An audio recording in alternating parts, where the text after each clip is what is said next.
तव कथामृतं तप्तजीवनं कविभिरीडितं कल्मषापहं श्रवणमङ्गलं श्रीमदाततं भुवि गृह्णन्ति ते भूरिदा जना. ಆತ್ಮೀಯ ಭಗವದ್ಭಕ್ತರೇ, ಮಾಸ್ಟರ್ ಮಹಾಶಯನ ಜೀವನವನ್ನು ನಾವು ನೋಡ್ತಾ ಇದ್ವಿ. ಹೇಗೆ ಒಬ್ಬ ಆದರ್ಶ ವಿದ್ಯಾರ್ಥಿಯಾಗಿದ್ದಾನು. ಚಿಕ್ಕ ವಯಸ್ಸಿನಲ್ಲಿ ಒಂದೊಂದು ಭಾವ ಸಮಾಧಿಯ ರೀತಿ ಚಿಕ್ಕ ವಯಸ್ಸಿನಲ್ಲಿ ಮಳೆಯನ್ನು ನೋಡ್ತಾ ಆ ಮಳೆ ಶಬ್ದದಿಂದನೇ ಅವನ ಮನಸ್ಸು ಉನ್ನತ ಮಟ್ಟಕ್ಕೆ ಹೋಗಿತ್ತು. ವಿದ್ಯಾರ್ಜನೆ ಮಾಡಬೇಕು ಅಂತ ಹೇಳಿ ಇದ್ದಂತಹ ವಿದ್ಯೆಯನ್ನು ತಿಳ್ಕೊಳ್ಬೇಕು, ಜ್ಞಾನವನ್ನು ಪಡ್ಕೊಳ್ಬೇಕು ಅಂತ ಜ್ಞಾನದ ಹಂಬಲ, ಜ್ಞಾನದ ಹಸಿವು ಮತ್ತು ತನ್ಮಯತೆ, ಏಕಾಗ್ರತೆ, ಹಲವಾರು ಪುಸ್ತಕಗಳನ್ನು ಓದುವಂಥದ್ದು, ಹಲವಾರು ಪಂಡಿತರನ್ನು ಸಂದರ್ಶಿಸಿ ಅವ್ರ ಹತ್ರ ಉಪದೇಶಾಮೃತವನ್ನು ಪಡ್ಕೊಳ್ಳುವಂಥದ್ದು. ಎಷ್ಟು ಅಂದರೆ ಬೆಳಗ್ಗೆಯಿಂದ ಮಧ್ಯಾಹ್ನ ಸಾಯಂಕಾಲದವರೆಗೂ ತಿಂಡಿ ಊಟವನ್ನು ಲೆಕ್ಕಿಸದೆ ಮಾತಾಡ್ತಾ ಇದ್ದನ್ನೆಲ್ಲ ನಾವು ನೋಡಿದ್ವಿ. ಇದೇ ಸಮಯದಲ್ಲಿ ಇನ್ನು ಮುಂದೆ ಓದಬೇಕು ಅನ್ನೋ ಸಮಯದಲ್ಲೇ ಸಂಸಾರದ ಜವಾಬ್ದಾರಿ ಅವನಿಗೆ ಬಿದ್ದು ಸಂಸಾರದ ಸ್ವಲ್ಪ ವಿರಸ ಉಂಟಾಗಿ ಆತ್ಮಹತ್ಯೆ ಮಾಡಿಕೊಳ್ಬೇಕು ಅಂತಿದ್ದ. ಅವಳ ಪತ್ನಿಯಾದ ನಿಕುಂಜಾದೇವಿ ಕೂಡ ಮಾಸ್ಟರ್ ಮಹಾಶಯನ ಜೊತೆ ಹೋದ್ಲು ಒಂದು ರಾತ್ರಿ. ಅವನು ಹೋಗಿಲ್ಲ ಅಂದರೆ ಪತ್ನಿ ಆತ್ಮಹತ್ಯೆ ಮಾಡ್ಕೊಂಡ್ಬಿಡ್ತಿದ್ದ. ಆ ಪತ್ನಿ ನಿಕುಂಜಾದೇವಿ ಅವನ ಜೊತೆ ಹೋಗಿದ್ದರಿಂದ ಅವಳು ಮತ್ತು ಅವರ ಮಕ್ಕಳು ಕೂಡ ಕೊನೆಗೆ ಮಾಸ್ಟರ್ ಮಹಾಶಯ ಅವರ ಅಕ್ಕನ ಮನೆಗೆ ಹೋಗಬೇಕಾಯಿತು. ಅವರ ಅಕ್ಕ ಗಮನಿಸ್ತಾಳೆ, ಮಾಸ್ಟರ್ ನನ್ನ ತಮ್ಮನ ಮನಸ್ಸು ಸರಿ ಇಲ್ಲ, ಏನೋ ಸಮಸ್ಯೆ ಇದೆ ಅಂತ. ಕೊನೆಗೆ ತನ್ನ ಗಂಡನ ಹತ್ರ ಹೇಳ್ತಾಳೆ, ಮಹೇಂದ್ರನಾಥ್ ಗುಪ್ತನ ಮನಸ್ಸು ಸರಿ ಇಲ್ಲ ಅಂತ ನಮ್ಗೆ ಯಾಕೆ ಅನ್ನಿಸ್ತಾ ಇದೆ. ಒಂದೆರಡು ಸಾವಿರ ಕರ್ಕೊಂಡೋಗಿ ಕಲ್ಕತ್ತೆ ಉದ್ಯಾನವನ ಇತ್ಯಾದಿಗಳನ್ನು ತೋರಿಸಿ ಮನಸ್ಸನ್ನು ಸ್ವಲ್ಪ ಹಗುರ ಮಾಡಿ ಅಂತ ಹೇಳಿ ಒಂದೆರಡು ದಿವಸ ಎಲ್ಲ ಕಡೆ ಸುತ್ತಿ ಇವತ್ತು ದಕ್ಷಿಣೇಶ್ವರ ಅನ್ನುವಂತಹ ಒಂದು ಅದ್ಭುತವಾದಂತಹ ಕಾಳಿ ಮಂದಿರ ಇದೆ, ಅಲ್ಲಿಗೆ ಹೋಗೋಣ ಅಂತ ಸಿದು ಕೇಳಿದಾಗ ಮಾಸ್ಟರ್ ಮಹಾಶಯರು ದಕ್ಷಿಣೇಶ್ವರ ಅಂದ್ರೆ ಅವ್ರಿಗೇನು ಗೊತ್ತಿಲ್ಲ, ಆದರೆ ಆಗಲಿ ದಕ್ಷಿಣೇಶ್ವರಕ್ಕೆ ಹೋಗೋಣ, ತುಂಬ ಚೆನ್ನಾಗಿದೆಯಂತಲ್ಲ, ಹೋಗೋಣ ಅಂತ ಹೇಳಿ ಸಿಧುವಿನ ಜೊತೆ ಈ ದಕ್ಷಿಣೇಶ್ವರಕ್ಕೆ ಬಂದಿದ್ದಾರೆ. ಆತ್ಮಹತ್ಯೆಯನ್ನ ಮಾಡಿಕೊಳ್ಬೇಕು ಅಂತಿದ್ದಂತಹ ಇಂಥ ಒಬ್ಬ ಪ್ರಜ್ಞಾವಂತ ಆದರ್ಶ ವಿದ್ಯಾರ್ಥಿಯಾಗಿ ಒಳ್ಳೆ ಸದ್ಗೃಹಸ್ಥನಾಗಿದ್ದವನು ಆತ್ಮಹತ್ಯೆ ಮಾಡ್ಕೋಬೇಕು ಅಂತಿದ್ದ. ಆದರೆ ಒಂದು ಸಾಧು ಸಂಘದಿಂದ, ಮಹಾತ್ಮರ ಸಹವಾಸದಿಂದ ಆತ್ಮಹತ್ಯೆ ಮಾಡಿಕೊಳ್ಬೇಕಾದಂತಹ ಒಬ್ಬ ವ್ಯಕ್ತಿ ಆತ್ಮ ದರ್ಶನವನ್ನು ಮಾಡಿಕೊಳ್ಬೇಕು ಅನ್ನುವಂತಹ ಒಂದು ಬದಲಾವಣೆ ಆ ವ್ಯಕ್ತಿಯಲ್ಲಿ ಇವತ್ತು ನೋಡೋರಿದ್ದೀವಿ ನಾವು. ಇಲ್ಲಿ ಗುರುಕೃಪೆ ಏನು ಅಂತ ನಮ್ಗೆ ಅರ್ಥ ಆಗ್ತದೆ. ಮಹಾತ್ಮರ ಸಂಘ ಅದರ ಫಲ ಏನು ಅಂತ ನಮಗೆಲ್ಲ ಅರ್ಥ ಆಗ್ತದೆ. ಈ ರೀತಿಯಾದ ಆಶ್ರಮಗಳಿಗೆ ನಾವು ಯಾಕೆ ಬರಬೇಕು, ಮಠಮಾನ್ಯಗಳಿಗೆ ಯಾಕೆ ಬರಬೇಕು, ದೇವಸ್ಥಾನಗಳಿಗೆ ಯಾಕೆ ಬರಬೇಕು, ಆತ್ಮಚಿಂತನೆಯನ್ನು ಯಾಕೆ ಮಾಡಬೇಕು, ಶಾಸ್ತ್ರಗಳನ್ನ ಯಾಕೆ ಓದಬೇಕು ಅಂದರೆ ಇಲ್ಲಿ ನಮಗೆ ಗೊತ್ತಾಗುತ್ತೆ. ಆತ್ಮಹತ್ಯೆ ಮಾಡ್ಕೊಳ್ಬೇಕು ಅಂತ ಯೋಚನೆ ಮಾಡ್ತಿದ್ದ ಒಬ್ಬ ಸಾಮಾನ್ಯ ವ್ಯಕ್ತಿ ಆತ್ಮ ದರ್ಶನವನ್ನು ಮಾಡ್ಕೋಬೇಕು, ಆತ್ಮ ಸಾಕ್ಷಾತ್ಕಾರವನ್ನು ಮಾಡ್ಕೊಳ್ಬೇಕು, ಆಧ್ಯಾತ್ಮಿಕದ ಇಲ್ಲ ಮಾನವ ಜನ್ಮದ ಪರಮ ಧ್ಯೇಯವಾದ ಪರಮ ಗುರಿಯಾದ ಆತ್ಮ ದರ್ಶನವನ್ನ, ಆತ್ಮ ಸಾಕ್ಷಾತ್ಕಾರವನ್ನು ಮಾಡ್ಕೊಳ್ಬೇಕು ಅಂತ ಆಲೋಚನೆ ಮಾಡ್ತಾನಲ್ಲ, ಎಂಥ ಬದಲಾವಣೆ! ಅಜಗಜಾಂತರ ವ್ಯತ್ಯಾಸ. ಸ್ವರ್ಗ ನರಕ ಇಲ್ಲ ಭೂಮಿ ಆಕಾಶದಷ್ಟು ವ್ಯತ್ಯಾಸ ಆ ಮಾಸ್ಟರ್ ಮಹಾಶಯನ ಜೀವನದಲ್ಲಿ ಇವತ್ತು ನಾವು ನೋಡೋರಿದ್ದೀವಿ. ಇದನ್ನ ನಾವು ಭಾವಿಸಿದಷ್ಟು ನಮ್ಮ ಜೀವನದಲ್ಲಿ ಸಮಸ್ಯೆಗಳು ಬಂದಾಗ ಅವಾಗ ಶ್ರೀರಾಮಕೃಷ್ಣ ಹತ್ರ, ಶಾರದಾದೇವಿಯವರ ಹತ್ರ, ಸ್ವಾಮಿ ವಿವೇಕಾನಂದರ ಹತ್ರ, ರಾಮಾಯಣ ಮಹಾಭಾರತ ಈ ಎಲ್ಲ ಉಪದೇಶಾಮೃತವನ್ನು ಓದಿದಾಗ ಇದರಿಂದ ನಾವು ಸಹಾಯವನ್ನು ಪಡ್ಕೊಳ್ಬಹುದು, ನೆರವನ್ನು ಪಡ್ಕೊಳ್ಬಹುದು. ಈ ರೀತಿಯಾದ ಉಪನ್ಯಾಸಗಳನ್ನು ಕೇಳಿದ ಮೇಲೆ ಇದರ ನೆರವನ್ನು ನಾವು ಯಾವಾಗ ಪಡ್ಕೊಳ್ಬಹುದು ಅಂದರೆ ಇದನ್ನು ನಾವು ಭಾವಿಸಿದಾಗ. ಸೊ ಈ ಒಂದು ಪೀಠಿಕೆಯನ್ನು ಕೊಟ್ಟು ಮಹಾಗುರುವಿನ ಕೃಪಾಲಾಭ ಅನ್ನುವಂಥ ಒಂದು ಅಧ್ಯಾಯವನ್ನು ನೋಡೋರಿದ್ದೀವಿ. ದಕ್ಷಿಣೇಶ್ವರನ ಒಕ್ಕಿದ್ದಾನೆ ಮಾಸ್ಟರ್ ಮಹಾಶಯ ಮತ್ತು ಸಿಧು. ಭಾವಿಸಿ ನಾವೆಲ್ಲ ದಕ್ಷಿಣೇಶ್ವರಕ್ಕೆ ಹೋಗುವ ಒಂದು ಇದನ್ನು ಮಾಡೋಣ. ಯಾರ್ಯಾರು ನಾವೆಲ್ಲ ನೋಡಿದ್ದೀವೋ ಬೇಲೂರು ಮಠ ದಕ್ಷಿಣೇಶ್ವರಕ್ಕೆ ನಾವು ಕೂಡ ಹೋಗಿದ್ದೇವೆ, ನಿಂತ್ಕೊಂಡಿದ್ದೇವೆ. ಮಾಸ್ಟರ್ ಮಹಾಶಯ ಮತ್ತು ಅವರ ಭಾವ ಸಿಧು ಇಬ್ಬರು ಬಂದಿದ್ದಾರೆ. ಶ್ರೀರಾಮಕೃಷ್ಣರ ಕೋಣೆಗೆ ಹೋಗ್ತಾ ಇದ್ದಾರೆ ಇವರು. ಭಾವಿಸಿ ಶ್ರೀರಾಮಕೃಷ್ಣ ಕೋಣೆಗೆ ಈ ಮಾಸ್ಟರ್ ಮಹಾಶಯ ಮತ್ತೆ ಸಿಧು ಹೋದ. ಇವರಿಬ್ರು ಹೋದ್ರು. ಶ್ರೀರಾಮಕೃಷ್ಣರು ಅವರ ಮಂಚದ ಮೇಲೆ ಕೂತಿದ್ದಾರೆ. ಹಲವಾರು ಜನ ಪ್ರತಿಷ್ಠಿತ ವ್ಯಕ್ತಿಗಳು, ಹಲವಾರು ಜನ ಕೆಳಗಡೆ ಕೂತ್ಕೊಂಡಿದ್ದಾರೆ ಸುಖಾಸನದಲ್ಲಿ, ಅಂದ್ರೆ ಚಕ್ಕಮಟ್ಲ ಹಾಕೊಂಡು ಕೂತ್ಕೊಂಡಿದ್ದಾರೆ. ಅವರೆಲ್ಲರೂ ಕೂಡ ಶ್ರೀರಾಮಕೃಷ್ಣರ ಉಪದೇಶವನ್ನ ಕೇಳ್ತಾ ಇದ್ದಾರೆ. ಮಂತ್ರಮುಗ್ಧರಾಗಿ ಕೇಳ್ತಾ ಇದ್ದಾರೆ. ಎಷ್ಟು ಸಮಯ ಆಗ್ತಿದೆ ಗೊತ್ತಾಗ್ತಿಲ್ಲ. ನಾನೊಬ್ಬ ಲಾಯರು, ನಾನೊಬ್ಬ ಡಾಕ್ಟರು, ನಾನೊಬ್ಬ ಆಫೀಸರು, ಅಧಿಕಾರಿ ಅನ್ನುವಂಥ ಯಾವ ಭೇದ ಭಾವವೂ ಇಲ್ಲದೆ ಒಬ್ಬ ಸಾಮಾನ್ಯ ವ್ಯಕ್ತಿಯು ಮತ್ತು ಈ ರೀತಿಯಂಥ ಪ್ರತಿಷ್ಠಿತ ವ್ಯಕ್ತಿಗಳೆಲ್ಲರೂ ಕೂಡ ಅಕ್ಕಪಕ್ಕ ಒಬ್ಬರೊಬ್ಬರು ಯಾವುದೇ ಭೇದ ಭಾವವಿಲ್ಲದೆ ಕೂತ್ಕೊಂಡು ಶ್ರೀರಾಮಕೃಷ್ಣರ ಅನುಭಾವದ ಮಾತುಗಳನ್ನು, ಉಪದೇಶಗಳನ್ನು ಕೇಳ್ತಾ ಇದ್ದಾರೆ. ಈ ಸಮಯದಲ್ಲಿ ಇವರಿಬ್ಬರು ಹೋದ್ರು. ಇವರಿಬ್ರು ಹೋಗಿ ಇವರು ಕೂಡ ಆ ಕೋಣೆಯ ಒಂದು ಮೂಲೆಯಲ್ಲಿ ಕೂತ್ಕೊಂಡ್ರು. ಇಡೀ ಕೋಣೆ ಜನರಿಂದ ಕಿಕ್ಕಿರಿದಿದೆ. ಅಂದ್ರೆ ಇಡೀ ಕೋಣೆ ಜನ ತುಂಬಿ ಹೋಗಿದೆ. ಶ್ರೀರಾಮಕೃಷ್ಣರ ಮಾತನ್ನು ಆಲಿಸ್ಲಿಕ್ಕೆ ಪ್ರಾರಂಭ ಮಾಡಿದ ಈ ಮಾಸ್ಟರ್ ಮಹಾಶಯ ಅಲ್ಲಿನ ಜನರನ್ನು ಕೂಡ ನೋಡ್ತಾ ಇದ್ದಾನೆ. ಯಾಕಂದ್ರೆ ಪ್ರಪ್ರಥಮವಾಗಿ ಬಂದಿರೋದ್ರಿಂದ ಇವರೆಲ್ಲ ಯಾರಿರಬಹುದು, ಇವರೆಲ್ಲ ಹೇಗೆ ಕೇಳ್ತಿದ್ದಾರೆ, ಏನ್ ಮಾಡ್ತಿದ್ದಾರೆ ಅಂತ ನೋಡ್ತಾ ಇದ್ದಾನೆ. ಶ್ರೀರಾಮಕೃಷ್ಣ ಮಾತಾಡೋದು ನೋಡ್ತಾ ಇದ್ದಾನೆ. ಜನರು ಹೇಗೆ ಅದಕ್ಕೆ ಪ್ರತಿಕ್ರಿಯಿಸ್ತಿದ್ದಾರೆ ಅಂತ ನೋಡ್ತಾ ಇದ್ದಾನೆ. ಆ ಒಂದು ದೃಶ್ಯವನ್ನು ನೋಡಿದಾಗ ಅವನಿಗೇನಪ್ಪ ನೆನಪಾಯಿತು ಅಂತಂದ್ರೆ, ಶುಕದೇವ,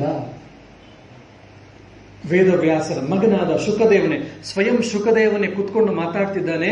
ಇಲ್ಲಿ ಕೆಳಗಡೆ ಚೈತನ್ಯ ಮಹಾಪ್ರಭು ಅನ್ನುವಂಥ ಹಲವಾರು ಜನ ಭಕ್ತರು ಕೆಳಗಡೆ ಕೂತ್ಕೊಂಡು ಮಂತ್ರಮುಗ್ಧರಂತೆ ಕೇಳುವಂತಹ ಪ್ರಸಂಗ ಅವನ ಕಣ್ಮುಂದೆ ಬರ್ತಿದೆ.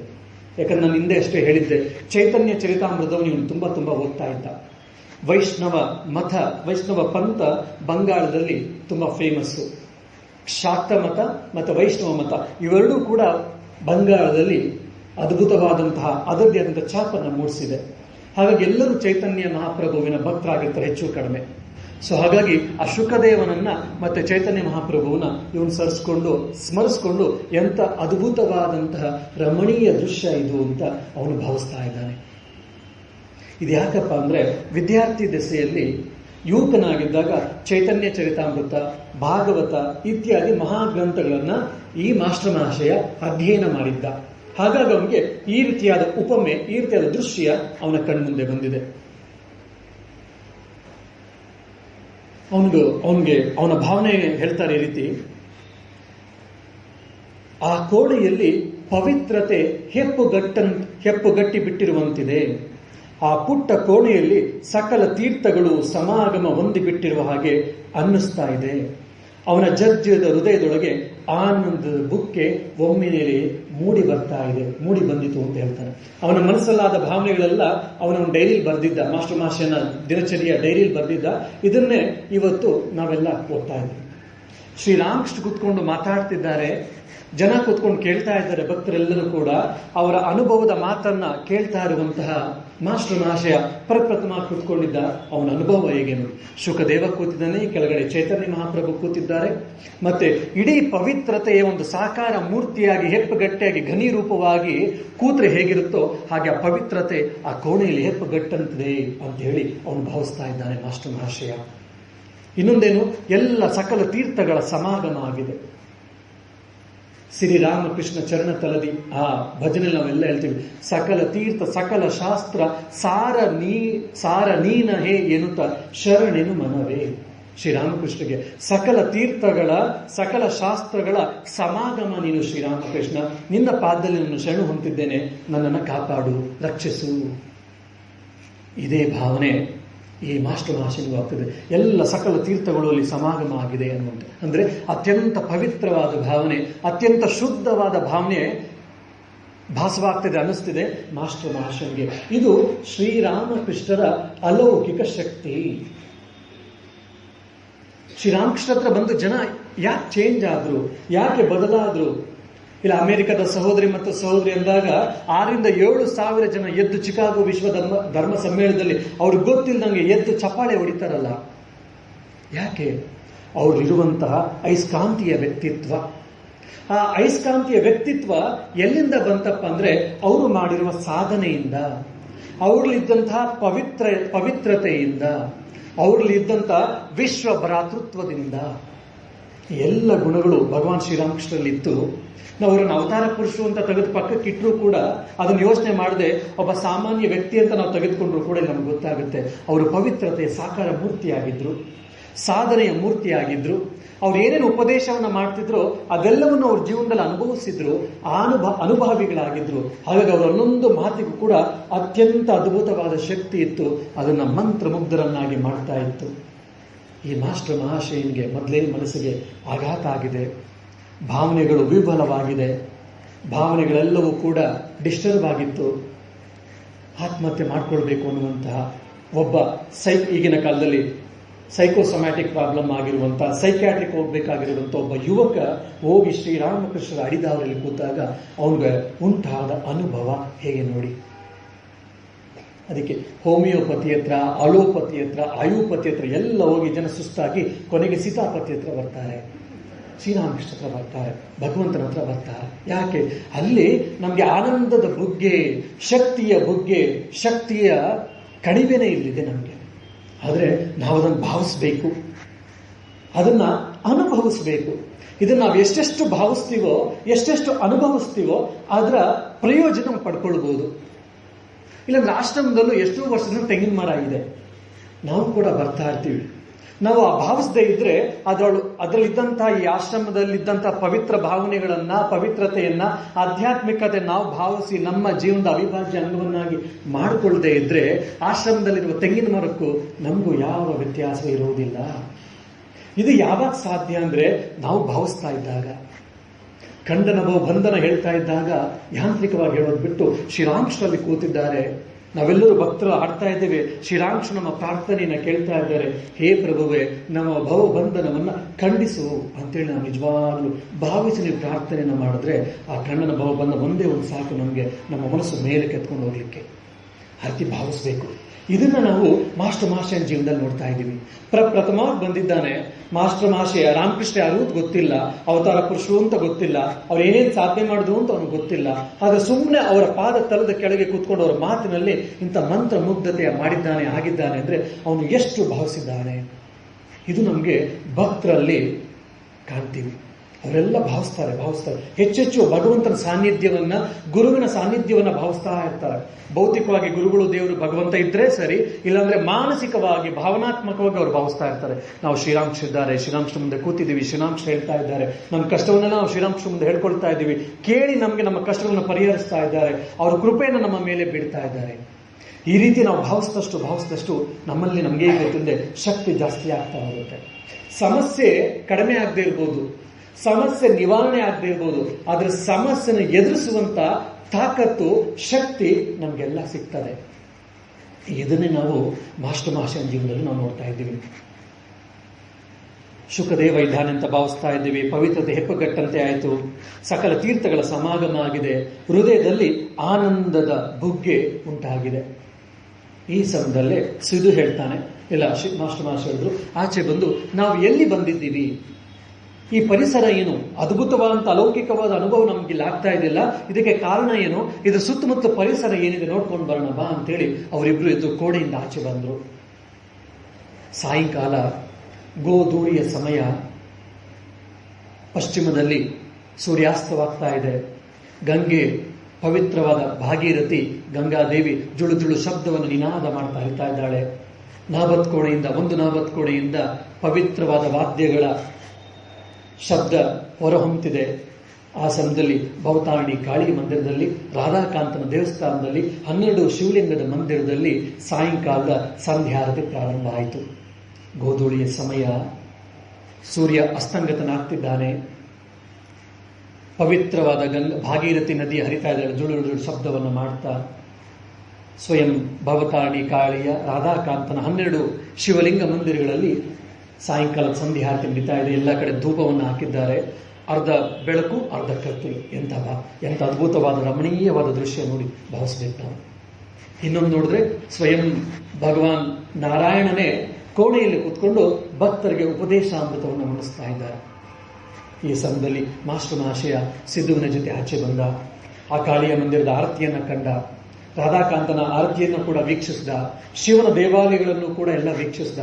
ಅದ್ಭುತವಾದಂತಹ ಸ್ವರ್ಗ ಸದೃಶವಾದ ಅಲೌಕಿಕವಾದ ಅನುಭವವನ್ನ ಆಸ್ವಾದಿಸಿದ.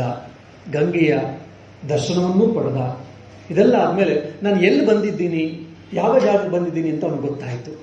ಇದು ಗೊತ್ತಾದ್ಮೇಲೆ ಮತ್ತೆ ಶ್ರೀರಾಮಕೃಷ್ಣರ ಕೋಣೆಯೊಳಗೆ ಮತ್ತೆ ಹೋಗ್ತಾನೆ. ಅಷ್ಟೊತ್ತಿಗೆ ನೋಡಿದ್ರೆ ಆಶ್ಚರ್ಯ ಅಂದಾಗಿ ಇಡೀ ಕೋಣೆ ಖಾಲಿಯಾಗಿದೆ. ಅಂದ್ರೆ ಎಲ್ಲ ಭಕ್ತರು ಎದ್ದು ಆಚೆಗೆ ಹೊರಟೋಗಿದ್ದಾರೆ. ಸಾಯಂಕಾಲ ಶ್ರೀರಾಮಕೃಷ್ಣರ ಕೋಣೆಯಲ್ಲೂ ಕೂಡ ಸಾಯಂಕಾಲ ಅಂತೇಳಿ ಧೂಪವನ್ನು ಹಾಕಿದ್ದಾರೆ. ಧೂಪ ಅಂದ್ರೆ ಸಾಮ್ರಾಣಿ ಹಾಕ್ತೇವಲ್ಲ ನಾವು, ಆ ರೀತಿ ಧೂಪವನ್ನು ಹಾಕಿದ್ದಾರೆ. ಕೋಣೆಯ ಬಾಗಿಲು ಮುಚ್ಚಿದೆ. ಹಾಗಾಗಿ ನಾವೆಲ್ಲ ಸಾಮಾನ್ಯವಾಗಿ ಸುಮ್ಮನೆ ಬಾಗಿಲು ತೆಗೆದು ಹೋಗ್ಬಿಡ್ತೀವಿ. ಇವ್ ನೋಡಿ ಮಾಸ್ಟರ್ ಮಹಾಶಯ ಒಬ್ಬ ಸುಸಂಸ್ಕೃತ ಅನ್ನೋದಕ್ಕೆ ಅದ್ಭುತವಾದ ಉದಾಹರಣೆ. ಅವನು ಕೋಣೆಯ ಬಾಗಿಲು ಸುಮ್ಮನೆ ತೆಗೆದು ಹೋಗ್ಲಿಲ್ಲ. ಅಲ್ಲೇ ನೋಡ್ತಾನೆ, ಒಬ್ಬ ಸ್ತ್ರೀ ನಿಂತಿದ್ದಾಳೆ. ಮಹಾಶಯರು ಒಳಗಡೆ ಇದ್ದಾರೆ. ನಾವು ಒಳಗಡೆ ಹೋಗ್ಬೋದು, ನೀವು ಅವರಿಂದ ಅನುಮತಿಯನ್ನು ಪಡ್ಕೊಂಡ್ ಬರ್ತೀರಾ ಹೇಗೆ ಅಂತ ಕೇಳ್ತಾ ಇದ್ದಾರೆ. ಏಕಾಏಕಿ ಅವನು ಕೋಣೆಯ ಬಾಗಿಲನ್ನು ತೆಗೆದು ನೀವಿದ್ದೀರಾ ಸ್ವಾಮಿ ಅಂತೇಳಿ ಒಳಗೆ ಹೋಗ್ಲಿಲ್ಲ. ಎಕ್ಸ್ಕ್ಯೂಸ್ ಮೀ ಅಂತ ನಾವು ಇವತ್ತೇನು ಹೇಳಬೇಕಲ್ಲ, ಒಂದು ಬೇಸಿಕ್ ಕರ್ಟಿಸಿ ಎಟಿಕ್ವೇಟ್ ಅಂತ ನಾವು ಇಂಗ್ಲೀಷಲ್ಲಿ ಮಾತಾಡ್ತಿರ್ತೀವಲ್ಲ, ಇದು ಜೆಂಟಲ್ಮ್ಯಾನ್ ಅಂತ ಸ್ವಾಮಿ ವಿವೇಕಾನಂದ ಹೇಳ್ತಾರಲ್ಲ, ಇದು ಅವನು ನೇರವಾಗಿ ಹೋಗ್ಲಿಲ್ಲ ಕೋಣೆ ಒಳಗಡೆ. ಬದಲಾಗಿ ಅಲ್ಲಿ ಪರಿಚಾರಕ್ಕೆ ಧೂಪವನ್ನು ಹಾಕಿ ಆಚೆ ಬಂದು ನಿಂತಿದ್ದಾಳೆ. ಆ ಪರಿಚಾರಕ್ಕೆ ಅಂತ ಕೇಳ್ತಾರೆ, ಮಹಾಶಯರಿದ್ದಾರೆಯೇ ಒಳಗಡೆ? ಯಾಕಂದ್ರೆ ಅವ್ರ ಹೆಸರು ಏನು ಇನ್ನೂ ಗೊತ್ತಿಲ್ಲ ಅವನಿಗೆ. ನಾವು ಒಳಗಡೆ ಹೋಗ್ಬೋದಾ? ಈಗ ಕಾಣ್ಬೋದಾ? ಹೋಗ್ಬೋದು ನೀವು. ಇವರು ಸಾಧುಗಳು ಎಷ್ಟು ವರ್ಷದಿಂದ ಇದ್ದಾರೆ? ಬಹಳ ವರ್ಷದಿಂದ ಇದ್ದಾರೆ. ಇವರು ತುಂಬಾ ಓದ್ತಾರಲ್ವೇ? ಯಾಕಂದ್ರೆ ಅವನಾಗ್ಲೇ ಅವರ ಉಪನ್ಯಾಸವನ್ನ, ಪ್ರವಚನವನ್ನ, ಇಲ್ಲ ಮಾತುಗಳನ್ನು ಕೇಳಿದ್ದಾನೆ. ಸೊ ಅದು ಕೇಳಿದಾಗ ಅವ್ನಿಗೆ ಅನ್ಸಿದೆ ಇವ್ರು ತುಂಬಾ ಓದಿರಬೇಕು.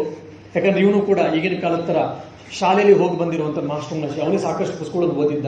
ಆ ರೀತಿ ಓದಿದ್ರೆ ಮಾತ್ರ ನಾವು ಹೇಳ್ಬೋದು. ಪಂಡಿತು ಅವರೆಲ್ಲ ಓದಿರ್ತಾರೆ, ಅದಕ್ಕೆ ಹೇಳ್ತಾರೆ. ಸೊ ಇವ್ರಿಗೂ ಅದೇ ಅನುಭವ. ಅವ್ನು ಹೇಳ್ತಿದ್ದಾನೆ, ಇವರೆಲ್ಲ ತುಂಬಾ ಗ್ರಂಥಗಳು ಓದಿದ್ದಾರಲ್ವಾ ಅಂತ. ಆ ಸಾಮಾನ್ಯ ಸ್ತ್ರೀ ನೋಡಿ, ಈಗೇನು ಅನಕ್ಷರಸ್ತೆ, ಅವಳು ಹೇಳ್ತಾಳೆ, ಓದೋದೆ ಎಲ್ಲ ಪುಸ್ತಕಗಳು ಅವ್ರ ಬಾಯಲ್ಲೇ ಇದೆ ಅಂತ ಹೇಳ್ತಾಳೆ. ಒಬ್ಬ ಸಾಮಾನ್ಯ ಸ್ತ್ರೀ ಹೇಳ್ತಾಳೆ, ಓದೋದೆ ಆ ಪುಸ್ತಕಗಳು, ಓದೋದೆ ಎಲ್ಲ ಪುಸ್ತಕಗಳು ಅವ್ರ ಬಾಯಲ್ಲೇ ಇದೆ. ಆವಾಗ ಮಾಸ್ಟರ್ಗೆ ಒಂದು ಶಾಕ್ ಆಗುತ್ತೆ. ನಾವೆಲ್ಲ ಇಲ್ಲಿವರೆಗೂ ಅನ್ಕೊಂಡಿದ್ವಿ ಹೆಚ್ಚಿನ ಪುಸ್ತಕಗಳನ್ನ ಓದಿದ್ರೆ ನಾವು ಅವರು ಪಂಡಿತರಾಗ್ಬೋದು, ನಾವು ಮಾತಾಡ್ಲಿಕ್ಕಾಗತ್ತೆ ಅಂತ. ಇವರು ಅನಕ್ಷರಸ್ಥರಂತೆ, ಶಾಲೆಗೂ ಹೆಚ್ಚಾಗಿ ಹೋಗಿಲ್ವಂತೆ, ಇವ್ರು ಯಾವ ಪುಸ್ತಕಗಳು ಓದಿಲ್ವಂತೆ, ಎಲ್ಲಾ ಪುಸ್ತಕಗಳು ಇವ್ರ ಬಾಯಲ್ಲಿ ಇದೆಯಂತೆ. ಎಂತ ಅದ್ಭುತ! ಇದು ಪ್ರಪ್ರಥಮವಾಗಿ ಮಾಸ್ಟರ್ ಮಹಾಶಯನಿಗೆ ಮೊದಲನೆಯ ಅನುಭವ. ಆಮೇಲೆ ಕೇಳ್ತಾನೆ, ಸಾಯಂಕಾಲ ಆಗಿದೆ, ಸಂಧ್ಯಾ ವಂದನೆ ಮಾಡ್ತಾ ಇರ್ಬೋದು ಅವರು, ಇಲ್ಲ ಅವ್ರದ್ದೇನು ಉಪಾಸನೆಗಳಿರ್ತದೆ, ಹಾಗೆ ಅವ್ರ ಉಪಾಸನೆಗಳನ್ನು ಮಾಡ್ತಾ ಇರ್ಬೋದು ಏನೋ. ನಾವು ಹೋದೆ ಅವ್ರಿಗೆ ತೊಂದರೆ ಆದಿತ್ತು, ಹೋಗ್ಬೋದೆ, ದಯವಿಟ್ಟು ಒಂದ್ಸರಿ ಕೇಳ್ಕೊಂಡ್ ಬರ್ತೀರಾ? ನೋಡಿ, ಒಬ್ಬ ಸುಸಂಸ್ಕೃತ ವ್ಯಕ್ತಿಯ ಆಚಾರ ವಿಚಾರ ಹೇಗಿರುತ್ತೆ. ಅದಕ್ಕೆ ಶ್ರೀರಾಮಕೃಷ್ಣ ಕಡೆ ಹೇಳ್ತಾರೆ, ಭಕ್ತ ಆಗ್ಬೇಕು, ಬಕರ ಆಗಬಾರ್ದು ಅಂತ. ನಾವು ಭಕ್ತ ಆಗ್ಬೇಕು, ಬಕರ ಆಗಬಾರ್ದು ಅಂತ. ಸೊ ಭಕ್ತನಾಗೋದು ಅಂದ್ರೆ, ಆಧ್ಯಾತ್ಮಿಕ ಜೀವನವನ್ನು ಮಾಡೋದು ಅಂದ್ರೆ ನಮ್ಗೆ ಇಷ್ಟವನ್ನಂಗೆ ಹೆಂಗೆಂಗೋ ಅಸಡ್ಡೆಯಿಂದ ಇರೋದಲ್ಲ ಅಂತ. ಈ ಸಣ್ಣ ಸಣ್ಣ ವಿಷಯಗಳನ್ನು ನಾನು ಯಾಕೆ ತೆಗೆದು ಹೇಳ್ತಾ ಇದ್ದೀನಿ ಅಂದ್ರೆ, ನಾವು ಭಕ್ತರಾಗಿರೋರು ಕೂಡ ಎಲ್ಲ ವಿಷಯಗಳನ್ನು ಆಲೋಚನೆ ಮಾಡಬೇಕು. ರಾಮಾಯಣ ಮಹಾಭಾರತ ಎಲ್ಲ ಗ್ರಂಥಗಳನ್ನು ತುಂಬ ಸ್ವಲ್ಪ ಆಳವಾಗಿ ಓದಿದ್ರೆ ಎಲ್ಲವೂ ಸಿಕ್ಕತ್ತೆ. ಸಾಯಂಕಾಲ ಆಗಿದೆ, ಸಂಧ್ಯಾ ಅಂದ್ರೆ ಅವ್ರು ಮಾಡ್ತಿರ್ಬೋದು, ಧ್ಯಾನ ಮಾಡ್ತಿರ್ಬೋದು, ಜಪ ಮಾಡ್ತಿರ್ಬೋದು, ಇಲ್ಲ ಅವ್ರದೇ ಆದಂಥ ಉಪಾಸನೆಗಳಿರ್ಬೋದು. ನಾನೇನಾದ್ರೂ ಹೋದ್ರೆ ಅವ್ರಿಗೆ ತೊಂದರೆ ಆದಿತ್ತೋ ಏನೋ, ನೀವು ಕೇಳ್ಕೊಂಡ್ ಬರ್ತೀರಾ ಸ್ವಲ್ಪ? ತಾಯಿ ಸ್ತ್ರೀ ಹೇಳ್ತಾರೆ, ಅದೆಲ್ಲ ಏನಿಲ್ಲ, ನೀವು ಹೋಗಿ, ನೀವು ಆರಾಮಾಗಿ ಹೋಗಿ, ಏನು ಯೋಚನೆ ಮಾಡದೆ ಹೋಗಿ ಅಂತ. ಸೊ ಮಾಸ್ಟರ್ ಮಹಾಶಯನ್ಗೆ ನಂಬಿಕೆ ಬಂತು, ಹೋಗ್ಬೋದು ಅಂತ. ನಿಧಾನಕ್ಕೆ ಬಾಗಿಲಿನ ಶಬ್ದವನ್ನು ಮಾಡದೆ ಹೋಗಿ ಕೂತ್ಕೊಂಡಿದ್ದಾರೆ. ಕೂತ್ಕೊಳ್ತಾರೆ. ಧೂಪ ಆಗಿದೆ. ಶ್ರೀರಾಮಕೃಷ್ಣ ಕೂತಿದ್ದಾರೆ. ಶ್ರೀರಾಮಕೃಷ್ಣ ಇವರಿಬ್ಬರನ್ನ, ನೀವೆಲ್ಲಿಂದ ಬಂದ್ರಿ, ಏನ್ ನಿಮ್ಮ ಹೆಸರು ಅಂತ ಕೇಳ್ತಾರೆ. ಅವರಿಬ್ರು ನಾವು ಹೆಸರು ಎಲ್ಲ ಡೀಟೇಲ್ಸ್ನ ಹೇಳ್ತಾರೆ. ಡೀಟೇಲ್ಸ್ ಎಲ್ಲ ಆದ್ಮೇಲೆ ಯಾಕೆ ಒಂದು 5 ನಿಮಿಷ 10 ನಿಮಿಷ ಮಾತಾಡಿ ಆದ್ಮೇಲೆ ಇವ್ರು ಹೇಳ್ತಾರೆ, ಮಹಾಶಯರೇ ನಾವು ಹೋಗಿ ಬರ್ತೀವಿ. ಇವರು ಆಯಿತು, ಮತ್ತೆ ಬನ್ನಿ ಅನ್ನುವಂಥ ಮಹಾಮಂತ್ರವನ್ನು ಶ್ರೀರಾಮಕೃಷ್ಣರು ಹೇಳಿಬಿಟ್ರು. ಅಬಾ ಆಶಿಬೋ, ಬೆಂಗಾಲಿ ಅಬಾ ಆಶಿಬೋ, ಇದು ಮಹಾಮಂತ್ರ. ಎಲ್ಲ ಅವರ ಭಕ್ತರನ್ನ, ಸನ್ಯಾಸಿನ ಹಿಡಿದಿಟ್ಟಂತ ಮಹಾಮಂತ್ರ ಏನಪ್ಪಾ ಅಂದ್ರೆ, ಮತ್ತೆ ಬಾ, ಮತ್ತೆ ಬನ್ನಿ, ಮತ್ತೆ ಬಾ ಅಂತ. ಇದೇ ಮಾಸ್ಟರ್ ಮಹಾಶಯನಿಗೂ ಹೇಳಿದ್ರು, ಮತ್ತೆ ಬನ್ನಿ, ಮತ್ತೆ ಬಾ, ಅಬಾರ್ ಆಶಿಬೆ, ಆಶಿಬೋ, ಆಶಿಬೆ ಅಂತ. ಅವನಾಯ್ತು, ಅವನ ಸುಮ್ಮನೆ ದಾಕ್ಷಿಣ್ಯ ಕೇಳಬೇಕಲ್ಲ, ಅವನಾಯ್ತು ಅಂತ ದಾಕ್ಷಿಣ್ಯಕ್ಕಾಯ್ತು, ಬರ್ತೀನಿ ಅಂತ ಹೇಳ್ಬಿಟ್ಟು ಹೋದ. ಆಶ್ಚರ್ಯ ಅಂತಂದ್ರೆ, ಅವನ ದೇಹ ಏನೋ, ಮನಸ್ಸು ಅವನ ಅಕ್ಕನ ಮನೆಗೆ ಹೋಯ್ತು ವರಾಹನಗರದಲ್ಲಿ, ಬಾಲನಗರದಲ್ಲಿ, ಆದ್ರೆ ಅವನ ಮನಸ್ಸು ಶ್ರೀರಾಮಕೃಷ್ಣ ಹತ್ರನೇ ಇದೆ. ಆ ದಕ್ಷಿಣೇಶ್ವರ, ಭವತಾರಣಿ ಕಾಳಿಯ ಮಂದಿರ, ರಾಧಾಕಾಂತನ ದೇವಸ್ಥಾನ, ಶ್ರೀರಾಮಕೃಷ್ಣರು ಕುತ್ಕೊಂಡು ಉಪದೇಶಾಮೃತವನ್ನು ಹೇಳ್ತಾ ಇದ್ದಂಥದ್ದು, ಭಕ್ತರು ಕುತ್ಕೊಂಡು ಕೇಳ್ತಾ ಇದ್ದಂಥದ್ದು, ಅಲ್ಲಿ ಹುಟ್ಟಾದ ಅನುಭವ ಅದು ಅವನ ತಲೆಯಲ್ಲೇ ಗುಯ್ಗುಡ್ತಾ ಇದೆ. ಲಿಂಗರಿಂಗ್ ಅಂತ ನಾವು ಇಂಗ್ಲೀಷಲ್ಲಿ ಹೇಳ್ತೀವಿ. ಹಾಗೆ ಆ ತಲೆ ಒಳಗಡೆನೆ ಮತ್ತೆ ಮತ್ತೆ ಮತ್ತೆ ರೀಪ್ಲೇ ಆದಂಗೆ ಅದು ರೀಪ್ಲೇ ಆಗ್ತಾನೆ ಇದೆ. ಅವನ ದೇಹ ಮನೆಗೆ ಬಂದಿದೆ, ಆದ್ರೆ ಅವನ ಮನಸ್ಸು ಶ್ರೀರಾಮಕೃಷ್ಣರ ಪಾದತಲದಲ್ಲಿ ನೆಲೆ ಊರ್ಬಿಟ್ಟಿದೆ. 2 ದಿವಸ ಆಗಿದೆ ಅಷ್ಟೇ. ಅವನು ತಡಿಲಿಕ್ಕಾಗಲಿಲ್ಲ. ಶ್ರೀರಾಮಕೃಷ್ಣ ಹತ್ರ ಬೆಳಿಗ್ಗೆ 8 ಗಂಟೆಗೆ ಹಾಜರು. ಶ್ರೀರಾಮಕೃಷ್ಣ, ಓ ಮತ್ತೆ ಬಂದಿಯಾ, ಬಾ, ಚೆನ್ನಾಗಿದೆಯಾ? ಚೆನ್ನಾಗಿದ್ದೀನಿ ಅಂತ ಹೇಳ್ತಾ ಆಮೇಲೆ ಒಂದು ಪ್ರಶ್ನೆಯನ್ನು ಕೇಳ್ತಾರೆ. ಶ್ರೀರಾಮಕೃಷ್ಣ ಯಾರಿಗಾದ್ರೂ ವೈಯಕ್ತಿಕವಾದ ವಿಚಾರ ಕೇಳ್ತಾ ಇದ್ರೆ ಯಾವಾಗಂದ್ರೆ ಅವರು ನಮ್ಮವರು, ನಮ್ಮ ಅಂತರಂಗಕ್ಕೆ ಸೇರಿದವರು ಅಂದಾಗ ಮಾತ್ರ ಅವ್ರು ಗೊತ್ತಿಲ್ಲದೆ ಮಾತ್ರ ಅವ್ರ ವೈಯಕ್ತಿಕ ವಿಚಾರಗಳನ್ನು ಕೇಳ್ತಿದ್ರು, ಸಂಸಾರದ ವಿಚಾರಗಳು. ಇಲ್ಲ ಅಂದ್ರೆ ಬೇರೆ ಬೇರೆ ರೀತಿಯ ಆಧ್ಯಾತ್ಮಿಕ ಜೀವನಕ್ಕೆ ಸಂಬಂಧಪಟ್ಟಂತೆ, ಸಾಧನೆಗೆ ಸಂಬಂಧಪಟ್ಟ ವಿಚಾರಗಳು ಮಾತ್ರ ಕೇಳ್ತಾ ಇದ್ರು. ಶ್ರೀರಾಮಕೃಷ್ಣ ಮಾಸ್ಟರ್ನ ಕೇಳ್ತಾರೆ, ನಿನಗೆ ಮದುವೆ ಆಗಿದೆಯಾ, ವಿವಾಹವಾಗಿದೆಯಾ ಅಂತ. ಅವನು 24-25 ವರ್ಷದ ತರುಣ ಅಷ್ಟೇ, ಯುವಕ ಅಷ್ಟೇ. ಅದನ್ನ ನಾವು ತಲೆಯಲ್ಲಿ ಇಟ್ಕೋಬೇಕು. ಹೌದು ಅಂತ ಹೇಳ್ತಾನೆ. ಅಲ್ಲೇ ರಾಮ್ಲಾಲ್ ಇದ್ದ. ಶ್ರೀರಾಮಕೃಷ್ಣ, ನೋಡೋ ಆಗ್ಲೇ ಮದುವೆ ಆಗ್ಬಿಟ್ಟಿದೆಯಂತೆ ಅಂತ. ಅವನು ಬೆಚ್ಚ ಬಿದ್ದ. ಮಾಸ್ಟರ್ ಅವಾಗಲೇ ಬಾಲ್ಯ ವಿವಾಹ, ಪಾಪ 16-17 ವರ್ಷಕ್ಕೆ ಆಗಿತ್ತು. ಆಗ್ಲೇ ಮಕ್ಕಳು ಬೇರೆ ಆಗಿದೆ. ಮದುವೆ ಆಗಿದೆಯಾ ಅಂತ ಕೇಳಿದ್ರು ಶ್ರೀರಾಮಕೃಷ್ಣ. ಹೌದು ಮಹಾಶಯ ಆಗಿದೆ ಅಂತ ನಾರ್ಮಲ್ ಆಗಿ ಎಲ್ಲರೂ ಹೇಳ್ದಂಗೆ ಅವನು ಹೇಳ್ದ. ಅವ್ರು ಇದ್ದ ಶ್ರೀರಾಮಕೃಷ್ಣ ಪಾಪ ಎಲ್ಲರಿದ್ರೂ ಅವ್ರಿಗೇನು ಇದಿರ್ಲಿಲ್ವಲ್ಲ. ರಾಮ್ಲಾಲ್, ನೋಡು ಅಯ್ಯಯ್ಯೋ ಹಿಂಗಾಗ್ಲೇ ಮದುವೆ ಆಗ್ಬಿಟ್ಟಿದೆಯಂತೆ, ವಿವಾಹ ಆಗ್ಬಿಟ್ಟಿದೆಯಂತೆ ಅಂತ. ಅವನು ಬೆಚ್ಚ ಬಿದ್ದ. ವಿವಾಹ ಆಗೋದು ಒಂದು ತಪ್ಪೇ ಆಗಾದ್ರೆ ಇವ್ರು ಯಾಕೆ ಹಿಂಗೆ ಹೇಳ್ತಿದ್ದಾರೆ ಮಹಾಶಯರು ಅಂತ ತಲೆ ತಗ್ಗಿಸಿ ನಿಂತು ಕೂತ್ಬಿಟ್ಟ. ಅವ್ನಿಗೆ ಮೊದಲೇ ಪಾಪ ತುಂಬ ನಾಚಿಕೆ ಸ್ವಭಾವದ ಮಾಸ್ಟರ್ ಅದನ್ನ ನೆನಪಲ್ಲಿ ಇಟ್ಕೋಬೇಕು. ಕೇಳಿದ ತಕ್ಷಣ ಹೌದು ಅಂದಿದ್ದಕ್ಕೆ ಇವನು ಯಾಕೆ ತಲೆ ತಗ್ಗಿಸ್ಕೊಂಡು ಕೂತ್ಕೋಬೇಕು ಅಂತ ನಮಗೆ ಪ್ರಶ್ನೆ ಬರುತ್ತೆ. ತುಂಬ ನಾಚಿಕೆ ಸ್ವಭಾವದವನು, ತುಂಬ ಸೆನ್ಸಿಟಿವ್ ಅಂದ್ರೆ ಓವರ್ ಸೆನ್ಸಿಟಿವ್ ಇದ್ದ ಸ್ವಲ್ಪ ಮಾಸ್ಟರ್ ಓವರ್ ಸೆನ್ಸಿಟಿವ್ ಇದ್ರು. ಹಾಗಾಗಿ ಅವ್ರು ಹೇಳಿದ ತಕ್ಷಣ ಇವ್ರಿಗೆ ಏನಂತ ನಾಚಿಕೆಯಾಗಿ ನಾನೇನೋ ತಪ್ಪು ಮಾಡ್ತೀನಿ ಅನ್ನೋ ರೀತಿಲಿ ತಲೆ ತಗ್ಗಿಸಿ ಕೂತ್ಬಿಟ್ರು. ಎರಡನೇ ಪ್ರಶ್ನೆ ಹೇಳ್ತಾರೆ ಶ್ರೀರಾಮಕೃಷ್ಣ, ಮಕ್ಕಳಾಗಿದೆಯೇ? ಈಗ ಇವನಿಗೆ ಎದೆ ಡವ ಡವ ಡವ ಡವ ಹೊಡಿತಾ ಇದೆ, ಅವನ ಹೃದಯ ಬಡಿತಾ ಕೇಳ್ತಾ ಇದೆ ಅವನಿಗೆ. ಮಾಸ್ಟರ್ ನಾನು ಏನು ಹೇಳಿ, ಈಗ ಮದುವೆ ಆಗಿದೆಯಾ ಅಂದ್ರೆ ಹ್ಞೂ ಅಂತ ಹೇಳಿದ ತಕ್ಷಣ ಅಯ್ಯೋ ನೋಡೋ ಆಗ್ಲೇ ಅವ್ನಿಗೆ ವಿವಾಹ ಆಗೋಗ್ಬಿಟ್ಟಿದೆಯಂತೆ, ಈ ಚಿಕ್ಕ ವಯಸ್ಸಿಗೆ ವಿವಾಹ ಆಗೋಗಿದೆಯಂತೆ ಅಂತ ಹೇಳಿ ಶ್ರೀರಾಮಕೃಷ್ಣ ಉದ್ಗಾರ ಮಾಡಿದ್ದಾರೆ, ಉದ್ಗಾರ ತೆರೆದಿದ್ದಾರೆ. ಇಲ್ಲಿ ಏನಾದರೂ ಮಕ್ಕಳಾಗಿದೆ ಅಂದ್ರೆ ಅವ್ರು ಇನ್ನೇನು ಮಾಡ್ತಾರೋ ನನಗೆ ಅಂತ ಇವನ ಎದೆ ಬಡಿತ ಜಾಸ್ತಿ ಆಗಿದೆ. ಅವಳಿಗೆ ಲಬ್ಡ ಲಬ್ಡ ಅಂತ ಕೇಳಿಸ್ತಾ ಇದೆ. ಈ ಮಾಸ್ಟರ್ಗೆ ನಿಧಾನಕ್ಕೆ ಸ್ವಲ್ಪ ಚೇತರಿಸ್ಕೊಂಡು ಹೌದು ಅಂತ ನಿಧಾನಕ್ಕೆ ಹೇಳ್ತಾನೆ. ಅವ್ರು ಜೋರಕ್ಕೆ ಹೋಗ್ತಾರೆ, ಅಯ್ಯಯ್ಯೋ ಮಕ್ಕಳು ಆಗೋಗಿದೆಯಂತೆ ನೋಡು ಅಂತೆ. ಇವನು ಕಂಪ್ಲೀಟಾಗಿ ಸ್ಮ್ಯಾಶ್ ಆಗ್ಬಿಟ್ಟ. ನಾನೇನೋ ಒಂದು ಘೋರವಾದ ಅಪರಾಧ ಮಾಡಿದ್ದೀನಿ ಜೀವನದಲ್ಲಿ.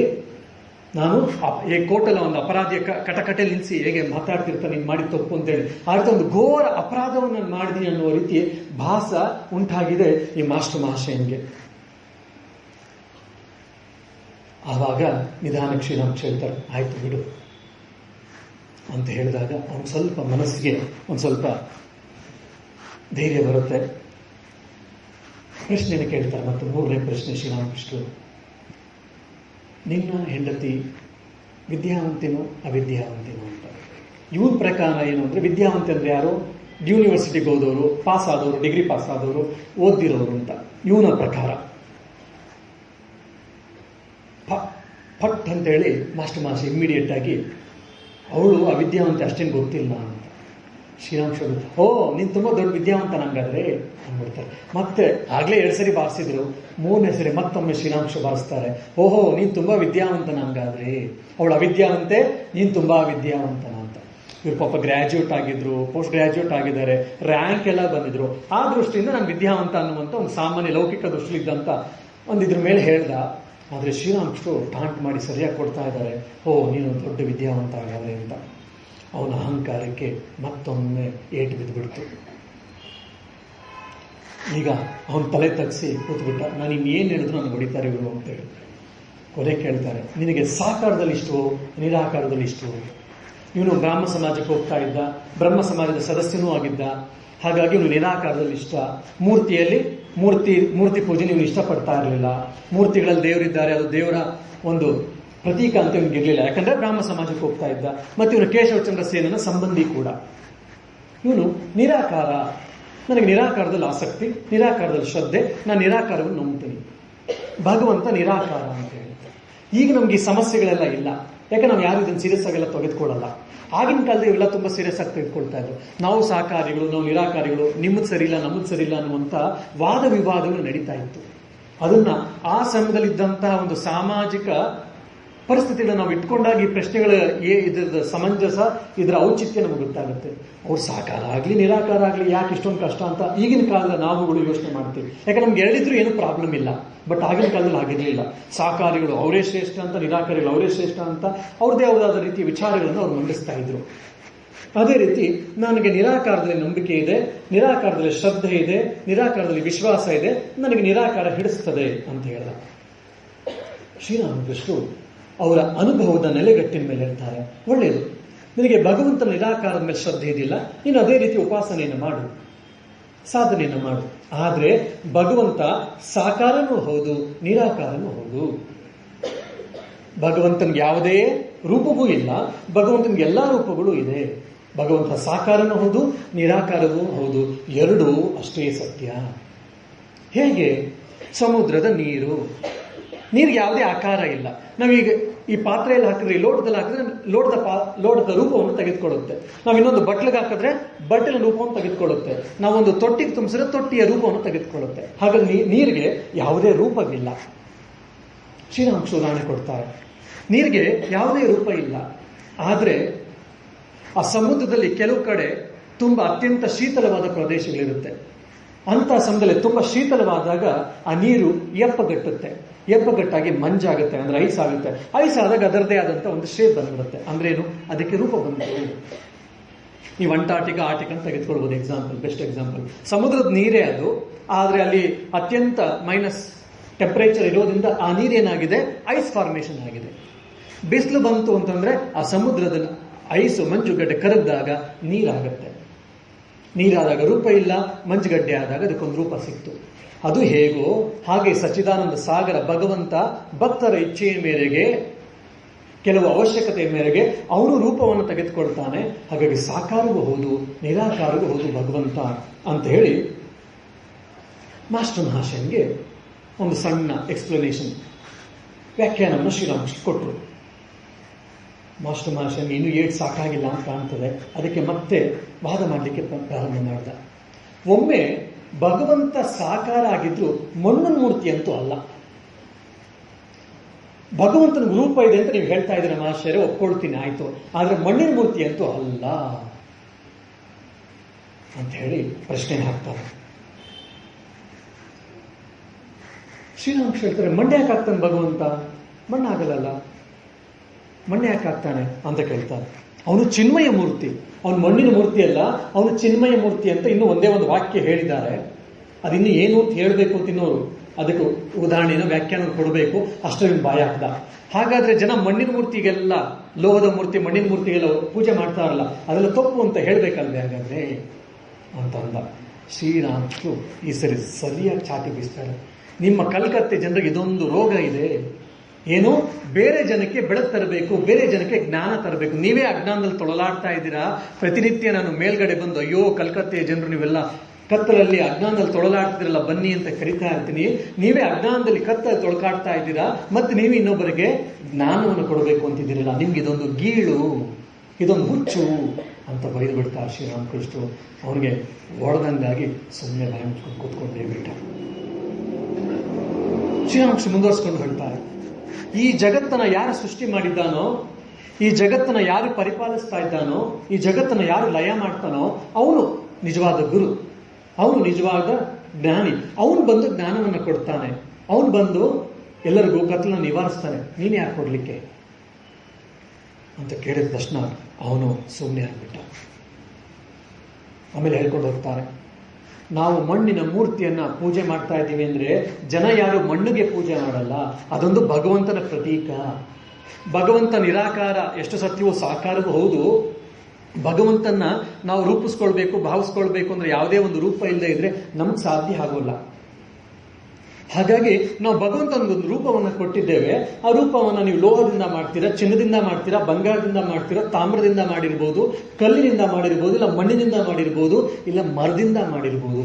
ಅದೊಂದು ಪ್ರತೀಕ, ಅದೊಂದು ಸಿಂಬಲ್ ಅಷ್ಟೇ ಅಂತ ಶ್ರೀರಾಮಕೃಷ್ಣ ಹೇಳ್ತಿದ್ದಾರೆ. ನೋಡಿ ಎಷ್ಟು ವೈಜ್ಞಾನಿಕವಾಗಿ ಶ್ರೀರಾಮಕೃಷ್ಣ ಹೇಳ್ತಾ ಇದ್ದಾರೆ. ನಾವು ಮಣ್ಣಿನ ಪೂಜೆಯನ್ನು ನಾವು ಹಿಂದೂಗಳು ಯಾವತ್ತೂ ಮಾಡಲ್ಲ, ಕಲ್ಲಿನ ಪೂಜೆಯನ್ನು ಮಾಡಲ್ಲ, ಕಲ್ಲನ್ನು ನಾವು ಪೂಜೆ ಮಾಡಲ್ಲ, ಮಣ್ಣನ್ನು ನಾವು ಪೂಜೆ ಮಾಡಲ್ಲ, ಮರವನ್ನು ನಾವು ಪೂಜೆ ಮಾಡಲ್ಲ, ಲೋಹವನ್ನು ನಾವು ಪೂಜೆಗಳು ಮಾಡುತ್ತಿಲ್ಲ. ನಾವು ಮಾಡ್ತಾ ಇರೋದು ಭಗವಂತನ ಪೂಜೆಯನ್ನ. ಮತ್ತೆ ಸ್ವಾಮಿ, ನೀವು ಗಣೇಶ ಹಬ್ಬ ಬರ್ತಾ ಇದೆ, ಗಣೇಶನ ಹಬ್ಬಕ್ಕೆ ಗಣೇಶನ ಮೂರ್ತಿ ತರ್ತೀವಿ, ಅದು ಮಣ್ಣಿಂದ ಮಾಡಿರೋದಲ್ವೇ? ಹೌದು, ಅದು ಮಣ್ಣಿಂದ ಮಾಡಿರುವ ಮೂರ್ತಿಯೇ, ಆದರೆ ಅದೊಂದು ಪ್ರತೀಕ, ಸಿಂಬಲ್ ಅಷ್ಟೇ. ಕೇತ್ರಿ ಮಹಾರಾಜನ ಇನ್ಸಿಡೆಂಟ್ ನಾವು ನೆನಪಿಸ್ಕೊಳ್ಬೋದು. ಅಲ್ಲಿ ಹಿಂದೆ ಸ್ವಾಮಿ ಶಾಂಭವಾಂಜಿ ಮಹಾರಾಜ್ ಅವರ ಭಾವಚಿತ್ರವನ್ನು ಹಾಕಿದ್ದಾರೆ. ಈಗ ನಾವ್ಯಾರಾದ್ರೂ ಸ್ವಾಮಿ ಶಾಂಭವಾಂಜಿ ಮಹಾರಾಜರ ಅವರ ಭಾವಚಿತ್ರಕ್ಕೆ ಅಪಮಾನವನ್ನು ಮಾಡಿದ್ರೆ ನಮಗೆ ಕೋಪ ಬರುತ್ತೆ, ಸಿಟ್ಟು ಬರುತ್ತೆ. ಯಾಕೆ ಅಂತಹ ಮಹಾಮಹಿಮರಿಗೆ ನೀವು ಅಪಚಾರ ಮಾಡಿದ್ರಿ ಅಂತ. ಅವ್ರೇನು ಸ್ವಾಮಿ ಶಾಂಭವಾನ್ ಅಂದ್ರೆ ಅಲ್ಲ, ಬಟ್ ಓನ್ಲಿ ಸಿಂಬಲೈಸಿಂಗ್. ಅವರ ಭಾವಚಿತ್ರ, ಛಾಯಾಚಿತ್ರ ಅಷ್ಟೇ. ಹೇಗೆ ನಾವು ಆ ಭಾವಚಿತ್ರದಲ್ಲಿ ಸ್ವಾಮಿ ಶಾಂಭವಾಂಜನ್ ಪ್ರತ್ಯಕ್ಷವಾಗಿ ನಾವು ನೋಡ್ತಾ ಇದ್ದೀವೋ, ಅದೇ ರೀತಿ ಮಣ್ಣಿನ ಮೂರ್ತಿಯಲ್ಲಿ, ಕಲ್ಲಿನ ಮೂರ್ತಿಯಲ್ಲಿ, ಲೋಹದ ಮೂರ್ತಿಯಲ್ಲಿ, ಮರದ ಮೂರ್ತಿಯಲ್ಲಿ, ಮರ ಗಿಡ ಬಳ್ಳಿಗಳಲ್ಲಿ ಎಲ್ಲರಲ್ಲೂ ಕೂಡ ನಾವು ಭಗವಂತನನ್ನ ಪ್ರತೀಕವಾಗಿ ಇಟ್ಕೊಂಡು ನಾವು ನೋಡ್ತಾ ಇರ್ತೀವಿ. ಹಾಗಾಗಿ ನಾವು ಮಣ್ಣನ್ನು ಪೂಜೆ ಮಾಡೋದಲ್ಲ. ವಿಗ್ರಹ ಆರಾಧನೆಯ ಹಿಂದೆ ಅದ್ಭುತವಾದಂತಹ ಸತ್ಯ ಇದೆ. ಅನ್ಯ ಧರ್ಮ, ವಿಶೇಷವಾಗಿ ಬೇರೆ ಬೇರೆ ಧರ್ಮದವರು ನಮ್ಮ ಬಗ್ಗೆ ಅಟ್ಯಾಕ್ ಮಾಡ್ತಾ ಇರ್ತಾರೆ. ನಾವು ಕೂಡ ಹೌದಲ್ವಾ, ಮಣ್ಣು ಪೂಜೆ ಮಾಡ್ತಾ ಇದೀವಿ ನಾವು ಅಂತ ಎಷ್ಟೋ ಬಾರಿ ಅನ್ನಿಸ್ಬಿಡುತ್ತೆ, ನಮಗೆ ಅನಿಸಿರಬಹುದು. ಆದರೆ ನಾವ್ಯಾರು ಕೂಡ ಈ ಪಂಚಭೂತಗಳನ್ನು ಪೂಜೆ ಮಾಡ್ತಾ ಇಲ್ಲ. ಅದೊಂದು ಪ್ರತೀಕವಾಗಿ ಇಟ್ಕೊಂಡು ಓಂಕಾರ ಆಗಿರ್ಬೋದು, ಸ್ವಸ್ತಿಕ್ ಅಂತ ಹೇಳ್ತೀವಲ್ಲ ಅದಾಗಿರ್ಬೋದು, ಶ್ರೀ ಅಂತ ಬರಿತೀವಿ, ಇತ್ಯಾದಿ ಎಲ್ಲವೂ ಕೂಡ ಸಿಂಬಲ್ಸ್ ಅಷ್ಟೇ, ಉಪಮೆಗಳು, ಪ್ರತಿಮೆಗಳು. ಇವನ್ನ ಉಪಯೋಗಿಸ್ಕೊಂಡು ನಾವು ಸಚ್ಚಿದಾನಂದನ ಅರ್ಚನೆಯನ್ನ, ಉಪಾಸನೆಯನ್ನ, ಭಗವಂತನ ಉಪಾಸನೆಯನ್ನ ಮಾಡ್ತಾ ಇದ್ದೀವಿ ಅಂತ ಶ್ರೀರಾಮಕೃಷ್ಣರು ಹೇಳ್ತಾರೆ. ಮತ್ತೆ ಅದನ್ನು ಹೇಳ್ಬಿಟ್ಟು ಮುಂದುವರಿಸಿದ್ರು ಶ್ರೀರಾಮಕೃಷ್ಣರು. ಒಮ್ಮೆ ಮಣ್ಣನ್ನೇ ಪೂಜೆ ಮಾಡ್ತಿದ್ದಾರೆ ಅಂತ ಇಟ್ಕೋ. ಮಣ್ಣನ್ನ ಯಾಕೆ ಪೂಜೆ ಮಾಡಬಾರ್ದು? ಮಣ್ಣನ್ನು ಸೃಷ್ಟಿ ಮಾಡಿದ್ಯಾರು? ಭಗವಂತನೇ. ತತ್ ಸೃಷ್ಟ ಸಾ ಪ್ರಾವಿನಶತ್ ಅಂತೇಳಿ ತೇತೃಪನಿಷದಲ್ಲಿ ಬರುತ್ತೆ. ಭಗವಂತ ಈ ಜಗತ್ತನ್ನು ಸೃಷ್ಟಿ ಮಾಡಿ ಆ ಜಗತ್ನಲ್ಲಿ ಅವನು ಎಂಟ್ರಾದ, ಅಂತರ್ಗರ್ಭಿತವಾದ, ಅಂತರ್ಧ್ಯಾನನಾದ. ಅಂದ್ರೇನು? ಇಡೀ ಜಗತ್ತೇ ಭಗವಂತನದ್ದು. ಒಂದು ಅಣುವಿನಿಂದ ಹಿಡಿದು ಜಗತ್ತಿನ ದೊಡ್ಡ ದೊಡ್ಡ ಪರ್ವತಗಳವರೆಗೆ ಎಲ್ಲರಲ್ಲೂ ಕೂಡ ಭಗವಂತ ಹಾಸುವಕ್ಕಾಗಿದ್ದಾನೆ. ಅದನ್ನು ನಾವು ಕಂಡಾಗ ಮಾತ್ರ ನಮ್ಗೆ ಕಾಣ್ಲಿಕ್ಕೆ ನಮ್ಗೆ ಸಾಧ್ಯ ಆಗುತ್ತೆ. ಸೊ ನಾವು ಮಣ್ಣನ್ನು ಪೂಜೆ ಮಾಡಿದ್ರು ಒಂದು ಹಂತದಲ್ಲಿ ತಪ್ಪಿಲ್ಲ. ಯಾಕೆ? ಅದು ಭಗವಂತನ ಸೃಷ್ಟಿ. ಭಗವಂತ ಸೃಷ್ಟಿ ಮಾಡಿ ಭಗವಂತ ಅದ್ರ ಒಳಗಡೆ ಅಂತರ್ಧ್ಯಾನವಾಗಿರೋದ್ರಿಂದ, ಲಯ ಹೊಂದಿರೋದ್ರಿಂದ ಅದರಲ್ಲೂ ಕೂಡ ಭಗವಂತನಿದ್ದಾನೆ. ಈಶಾವಾಸ್ಯಮಿದಂ ಸರ್ವಂ ಯತ್ ಕಿಂಚ ಜಗತ್ಯಾನ್ ಜಗತ್ ತೇನ ತಕ್ತೇನ ಗುಂಜೀತ ಮಾ ಗುದ ಕಸ್ಯ ಸ್ವಿಧನಂ. ಈಶಾವಾಸ್ಯಮಿದಂ ಸರ್ವಂ ಜಗತ್. ಈ ಜಗತ್ತು ಜಗತ್ತಲ್ಲಿ ಎಲ್ಲವೂ ಕೂಡ ಭಗವಂತನಿಂದ ಕವರ್ ಆಗಿದೆ, ಆಚ್ಛಾದಿಸಿದೆ. ಹೇಗೆ ಟೇಬಲ್ಗೆ ಸಂಪೂರ್ಣವಾಗಿ ನಾವು ಈ ಒಂದು ಕ್ಲಾತ್ನ ಕವರ್ ಮಾಡಿದೀವಿ, ಬಟ್ಟೆಯನ್ನು ಕವರ್ ಮಾಡಿದೀವೋ, ಇಡೀ ನಾವೇನೇನು ನೋಡ್ತಾ ಇದ್ವಿ ಜಗತ್ತು, ಅದೆಲ್ಲವನ್ನೂ ಕೂಡ ಭಗವಂತನಿಂದ ಕವರ್ ಆಗಿದೆ, ಆಚ್ಛಾದನ ಆಗಿದೆ. ಯತ್ಕಿಂಚ ಜಗತ್ಯಾಂ ಜಗತ್. ಜಗತ್ತಲ್ಲಿ ಏನೇನು ನೋಡ್ತಾರೋ ಸಣ್ಣ ಸಣ್ಣದು ಕೂಡ ಎಲ್ಲವನ್ನೂ ಕೂಡ ಭಗವಂತನಿಂದ ಆವರಿಸಲ್ಪಟ್ಟಿದೆ. ತೇನ ತೇನ ಗುಂಜೀತ. ಅದನ್ನು ಬಿಟ್ಟು ಏನು ಮಾಡ್ಲಿಕ್ಕಾಗೋಲ್ಲ, ಏನು ನೋಡ್ಲಿಕ್ಕಾಗಲ್ಲ, ಏನು ಇಲ್ಲವೇ ಇಲ್ಲ. ಈ ಒಂದು ಅದ್ಭುತವಾದಂತಹ ಸತ್ಯವನ್ನು ನಾವು ಇಟ್ಕೊಂಡ್ರಿ. ನಾವು ಮಣ್ಣಿನ ಪೂಜೆ ಮಾಡೋದು ಏನು ತಪ್ಪಿಲ್ವಲ್ಲ? ಯಾಕಂದ್ರೆ ಮಣ್ಣನ್ನು ಅವನೇ ಸೃಷ್ಟಿ ಮಾಡಿದ್ದಾನೆ, ಅದರಲ್ಲೂ ಭಗವಂತ ಇದ್ದಾನೆ ಅಂತ ಹೇಳಿದಾಗ ಇಷ್ಟೊತ್ತಿಗೆ ಮಾಸ್ಟರ್ ಮಹಾಶಯನ ಅಹಂಕಾರವೆಲ್ಲ ಸಂಪೂರ್ಣವಾಗಿ ನಾಶ ಆಗೋಗಿದೆ. ಇನ್ನು ಅವನೇನು ವಾದ ಮಾಡುವಂಥ ಪರಿಸ್ಥಿತಿ ಇರಲಿಲ್ಲ. ಶ್ರೀರಾಮಕೃಷ್ಣ ಏನು ಹೇಳಿದ್ರು ಕೇಳುವಂಥ ಪರಿಸ್ಥಿತಿ ಈ ಮಾಸ್ಟರ್ ಮಹಾಶಯ ಅಂತ. ಇದೆಲ್ಲ ನಾವು ಒಂದು ಕಡೆ ಇಟ್ಕೊಂಡಾಗ ಇದರ ಡೆಡ್ ಆಪೋಸಿಟ್ ನಾವು ಸ್ವಾಮಿ ವಿವೇಕಾನಂದ ಜೀವನದಲ್ಲಿ ನೋಡ್ತೀವಿ. ಶ್ರೀರಾಮಕೃಷ್ಣ ದೇಹವನ್ನು ಬಿಡುವುದಕ್ಕಿಂತ ಹಿಂದಿನ ದಿವಸದವರೆಗೂ ಪ್ರತಿ ಹೆಜ್ಜೆಗೂ ಶ್ರೀರಾಮಕೃಷ್ಣ ಪರೀಕ್ಷೆ ಮಾಡ್ತಾ ಇದ್ದ ನರೇಂದ್ರ. ಕ್ಯಾನ್ಸರ್ ಆಗಿ ಬಂದು ಜರ್ಜರಿತವಾದ ಶರೀರ, ಪಕ್ಕಕ್ಕೂ ತಿರುಗಲಿಕ್ಕೆ ಆಗ್ತಿಲ್ಲ ಶ್ರೀರಾಮಕೃಷ್ಣಗೆ. ಅಂತಹ ಸಮಯದಲ್ಲೂ ನೀನು ಪ್ರಾಣ ಪಕ್ಷಿ ಇವತ್ತು ನಾಳೆ ಹಾರಿ ಹೋಗುತ್ತೆ ಅನ್ನುವಂಥ ಸಮಯದಲ್ಲೂ ನರೇಂದ್ರ ಯೋಚನೆ ಮಾಡ್ತಾನೆ. ಈ ಸಮಯದಲ್ಲಿ ಇವ್ರು ಏನಾದ್ರೂ ನಮ್ಮ ದೇವರು, ನನ್ನ ಅವತಾರ ಪುರುಷ ಅಂತ ಹೇಳಿದ್ರೆ ಒಪ್ಕೊಂಡ್ಬಿಡ್ತೀನಿ. ನೋಡಿ, ಎರಡು ಅಪೋಸಿಟ್ಸ್ನ ನಾವು ನೋಡ್ತೀವಿ. ಒಂದ್ ಕಡೆ ಒಂದೇ ಒಂದು ದಿವಸದಲ್ಲಿ 4-5 ಪ್ರಶ್ನೆಗಳಲ್ಲಿ ಶ್ರೀರಾಮಕೃಷ್ಣ ಚಾಟಿಯೇಟ್ ಬೀಸ್ತಾ ಇದ್ದಾರೆ. ಅವನ ಅಹಂಕಾರವೆಲ್ಲ ನಾಶವಾಗ್ತಿದೆ ಅಂತ ಅವನು ಡೈರಿ ಬರ್ಕೊಂಡಿದ್ದಾನೆ, ಮಾಸ್ಟರ್ ಮಹಾಶಯ ಬರ್ಕೊಂಡಿದ್ದಾರೆ. ನನ್ನ ಅಹಂಕಾರವೆಲ್ಲ 4ನೇ ಪ್ರಶ್ನೆ ಅಷ್ಟೊತ್ತಿಗೆ ಸಂಪೂರ್ಣವಾಗಿ ಜರ್ಜರಿವಾಗಿ ಪುಡಿಯಾಗಿ ಅದೇ ನನ್ನ ಮೊಟ್ಟ ಮೊದಲೆಯ ವಾದ, ಅದೇ ನನ್ನ ಕೊಟ್ಟ ಕಡೆಯ ವಾದವು ಕೂಡ ಅಂತ. ಶ್ರೀರಾಮಕೃಷ್ಣ ಜೀವನದಲ್ಲಿ ಮಾಸ್ಟರ್ ಮಹಾಶಯನ ಸಂಬಂಧ ಹೀಗಿದೆ. ಇನ್ನೊಂದು ಕಡೆ ನಾನು ನೋಡಿದೆ ನರೇಂದ್ರನಲ್ಲಿ ಡೆಡ್ ಅಪೋಸಿಟ್. ಇದನ್ನು ನಾನು ಯಾಕೆ ಹೇಳ್ತಾ ಇದ್ದೀನಿ ಅಂದ್ರೆ, ಒಬ್ಬೊಬ್ಬರ ಜೀವನ ಬೇರೆ ಬೇರೆ ರೀತಿ ಇರುತ್ತೆ. ಭಗವಂತನ ಜೊತೆ, ನಮ್ಮ ಗುರುಗಳ ಜೊತೆ ನಮ್ಮ ಒಬ್ಬೊಬ್ಬರ ಸಂಬಂಧ, ವೈಯಕ್ತಿಕ ಸಂಬಂಧ ವಿಭಿನ್ನವಾಗಿರುತ್ತೆ, ವಿಭಿನ್ನವಾಗಿರಬೇಕು. ನಮ್ಮ ವ್ಯಕ್ತಿತ್ವದ ಆಧಾರದ ಮೇಲೆ, ನಮ್ಮ ಆಲೋಚನೆಗಳ ಆಧಾರದ ಮೇಲೆ, ನಮ್ಮ ಗುಣಗಳ ಆಧಾರದ ಮೇಲೆ ನಮ್ಮ ಮತ್ತೆ ಭಗವಂತನ, ನಮ್ಮ ಮತ್ತೆ ಗುರುವಿನ ಸಂಬಂಧ ವಿಭಿನ್ನವಾಗಿರ್ತದೆ. ಹಾಗಾಗಿ ನಾವು ಇನ್ನೊಬ್ಬರನ್ನ ಕಾಪಿ ಮಾಡಬಾರ್ದು, ಇನ್ನೊಬ್ಬರನ್ನ ಇಮಿಟೇಟ್ ಮಾಡಬಾರ್ದು ಅಂತ ಶ್ರೀರಾಮಕೃಷ್ಣ ಹೇಳೋದು, ಎಲ್ಲ ಸಾಧು ಸಂತ ಹೇಳೋದು. ಬೇರೆ ಬೇರೆಯವರು ಒಳ್ಳೆ ಕೆಲಸವನ್ನ ಮಾಡ್ತಿದ್ದಾಗ ಅದನ್ನು ನೋಡಿ ನಾವು ಸ್ಫೂರ್ತಿಯನ್ನು ಪಡ್ಕೊಳ್ಬೇಕು. ನಾವು ಒಳ್ಳೆ ಕೆಲಸವನ್ನ ಮಾಡಬೇಕು, ಒಳ್ಳೆ ಸಾಧನೆಯನ್ನ ಮಾಡಬೇಕು ಅಂತ ನಾವು ಕೂಡ ಹಂಬಲಿಸಬೇಕು, ಪ್ರಯತ್ನವನ್ನು ಮಾಡಬೇಕು. ಆದರೆ ಇನ್ನೊಬ್ಬ ಮಾಡ್ತಿದ್ರೆ ನಾವು ಇಮಿಟೇಟ್ ಮಾಡಬಾರ್ದು, ಕಾಪಿ ಮಾಡಬಾರ್ದು. ನಾವಿದು ಪ್ರತ್ಯಕ್ಷವಾಗಿ ಕಾಣ್ತೀವಿ. ಮಾಸ್ಟರ್ ಮಹಾಶಯ ಒಂದ್ ಕಡೆ, ಸ್ವಾಮಿ ವಿವೇಕಾನಂದ ಒಂದ್ ಕಡೆ. ಸ್ವಾಮಿ ವಿವೇಕಾನಂದನ ಈ ರೀತಿ ಬಗ್ಗು ಬಡಿಲಿಕ್ಕೆ ಶ್ರೀರಾಮಕೃಷ್ಣ ಕೈಲಿ ಆಗ್ತಿರ್ಲಿಲ್ವೇನು? ಆಗ್ತಾ ಇತ್ತು. ಆದ್ರೆ ಅವನ ಸ್ವಭಾವಕ್ಕೆ ತಕ್ಕನಂಗೆ ಶ್ರೀರಾಮಕೃಷ್ಣ ಪ್ರಚೋದನೆ ಮಾಡಿ ಬೇರೆ ಬೇರೆ ರೀತಿಯಲ್ಲಿ ಮಾಡಿದ್ರು. ನರೇಂದ್ರ ಯಾವಾಗ ಪ್ರಶ್ನೆ ಕೇಳಿದ್ರು ಶ್ರೀರಾಮಕೃಷ್ಣ ಉತ್ತೇಜನ ಆಗ್ತಿದ್ರು. ಪ್ರಶ್ನೆ ಕೇಳು, ಚೆನ್ನಾಗಿದೆ ಚೆನ್ನಾಗಿದೆ ಅಂತ ಹೇಳ್ತಿದ್ರು. ಆದ್ರೆ ಮಾಸ್ಟರ್ ಮಾಸ್ಟರ್ಗೆ ಮೊದಲೇ ದಿವಸನೇ ಹೊಡೆದು ಕ್ಲೀನಾಗಿ ಮಲಗಿಸ್ಬಿಟ್ಟು ನಾನು ಹೇಳಿದಷ್ಟು ಕೆಲಸ ಆಗ್ತೀನಿ. ಯಾಕಂದ್ರೆ ಅವನ ವ್ಯಕ್ತಿತ್ವ ಇವರ ವ್ಯಕ್ತಿತ್ವಕ್ಕೆ ಅಜಗಜಾಂತರ ವ್ಯತ್ಯಾಸ ಇದೆ. ಹಾಗಾಗಿ ನಮ್ಮ ವ್ಯಕ್ತಿತ್ವಕ್ಕೆ ತಕ್ಕನಂಗೆ ನಾವು ಹೋಗ್ಬೇಕು. ಅದಕ್ಕೆ ತುಂಬಾ ಚೆನ್ನಾಗಿ ರಂಗನಾಥಾಂಜಿ ಮಹಾರಾಜರವರ ಜೀವನದಲ್ಲಿ ಬರುತ್ತೆ.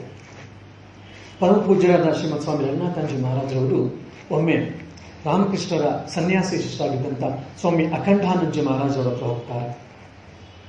ಯುವ ಸನ್ಯಾಸಿ. ಅವಾಗ ಇವರು ಸ್ವಾಮೀಜಿ ಹೋಗಿ ನಮಸ್ಕಾರವನ್ನು ಮಾಡಿ ಅವ್ರು ಹೇಳ್ತಾರೆ, ಸ್ವಾಮೀಜಿ ನನಗೆ ಆಶೀರ್ವಾದವನ್ನು ಮಾಡಿ.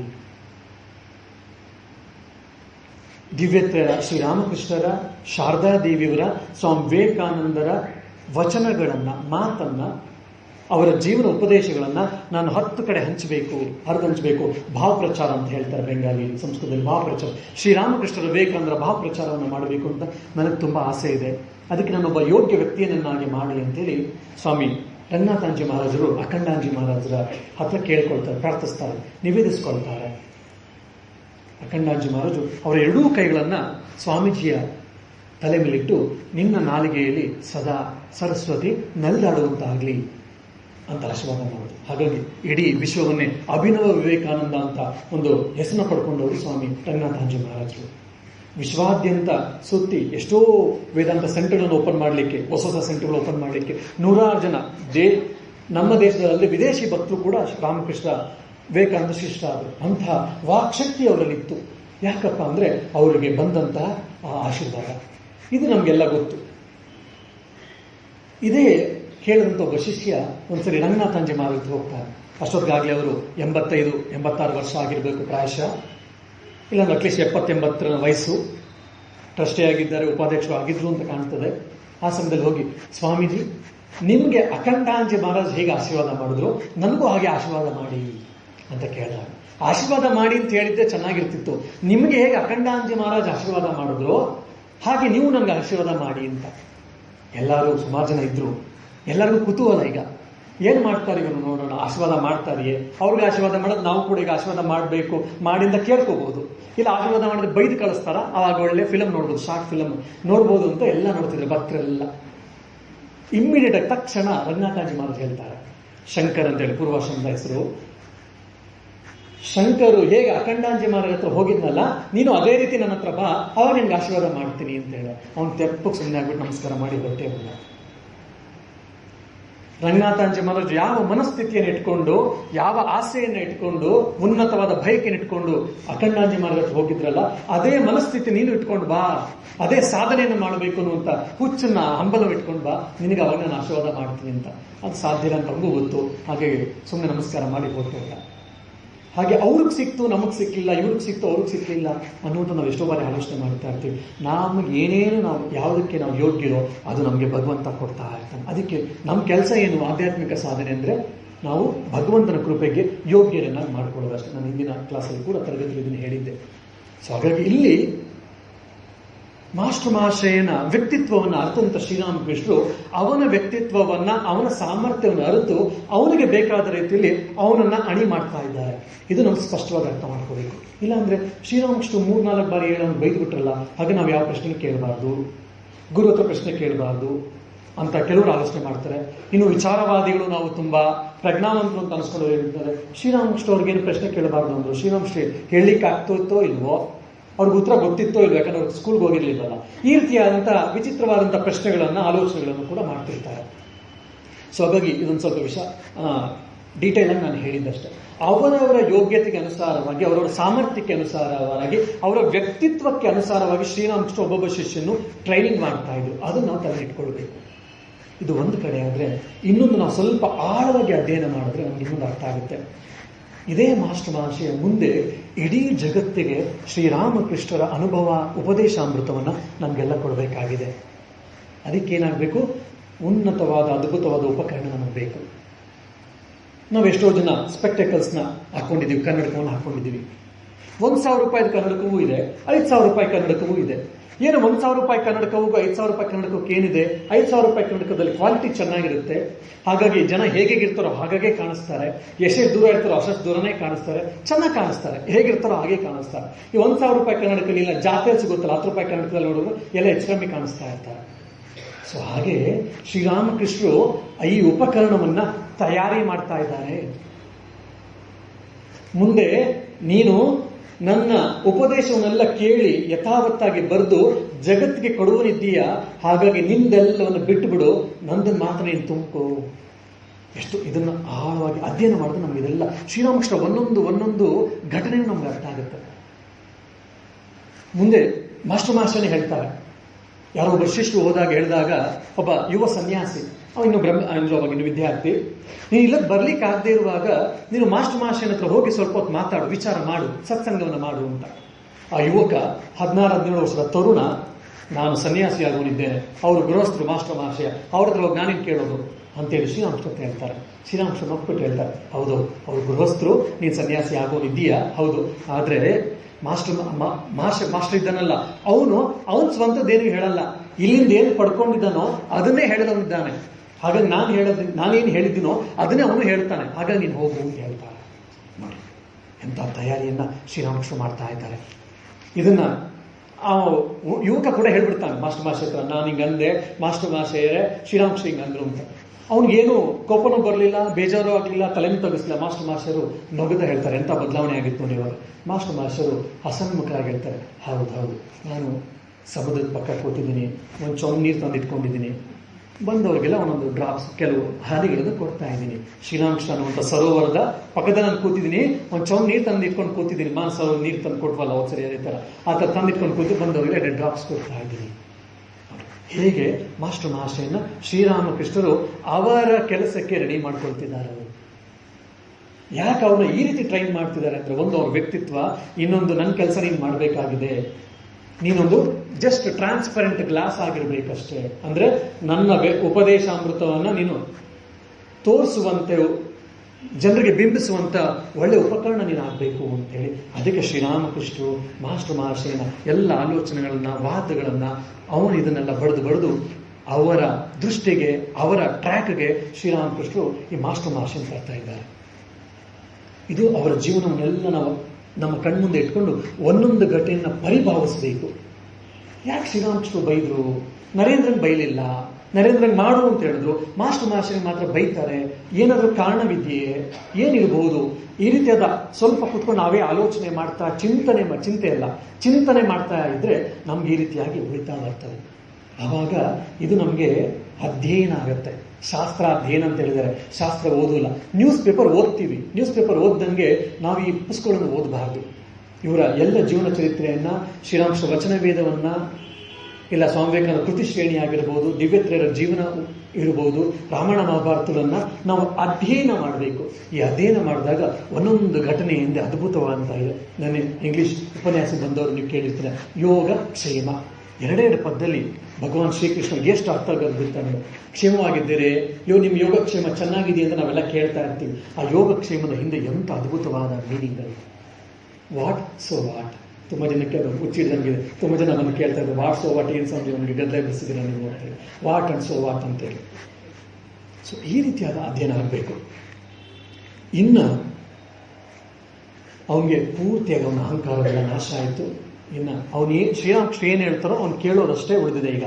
ಆ ರೀತಿಯಂಥ ಮನಸ್ಸು ಮಾಸ್ಟರ್ ಮಹಾಶಯನಿಗೆ ಈಗ ಉಂಟಾಗಿದೆ.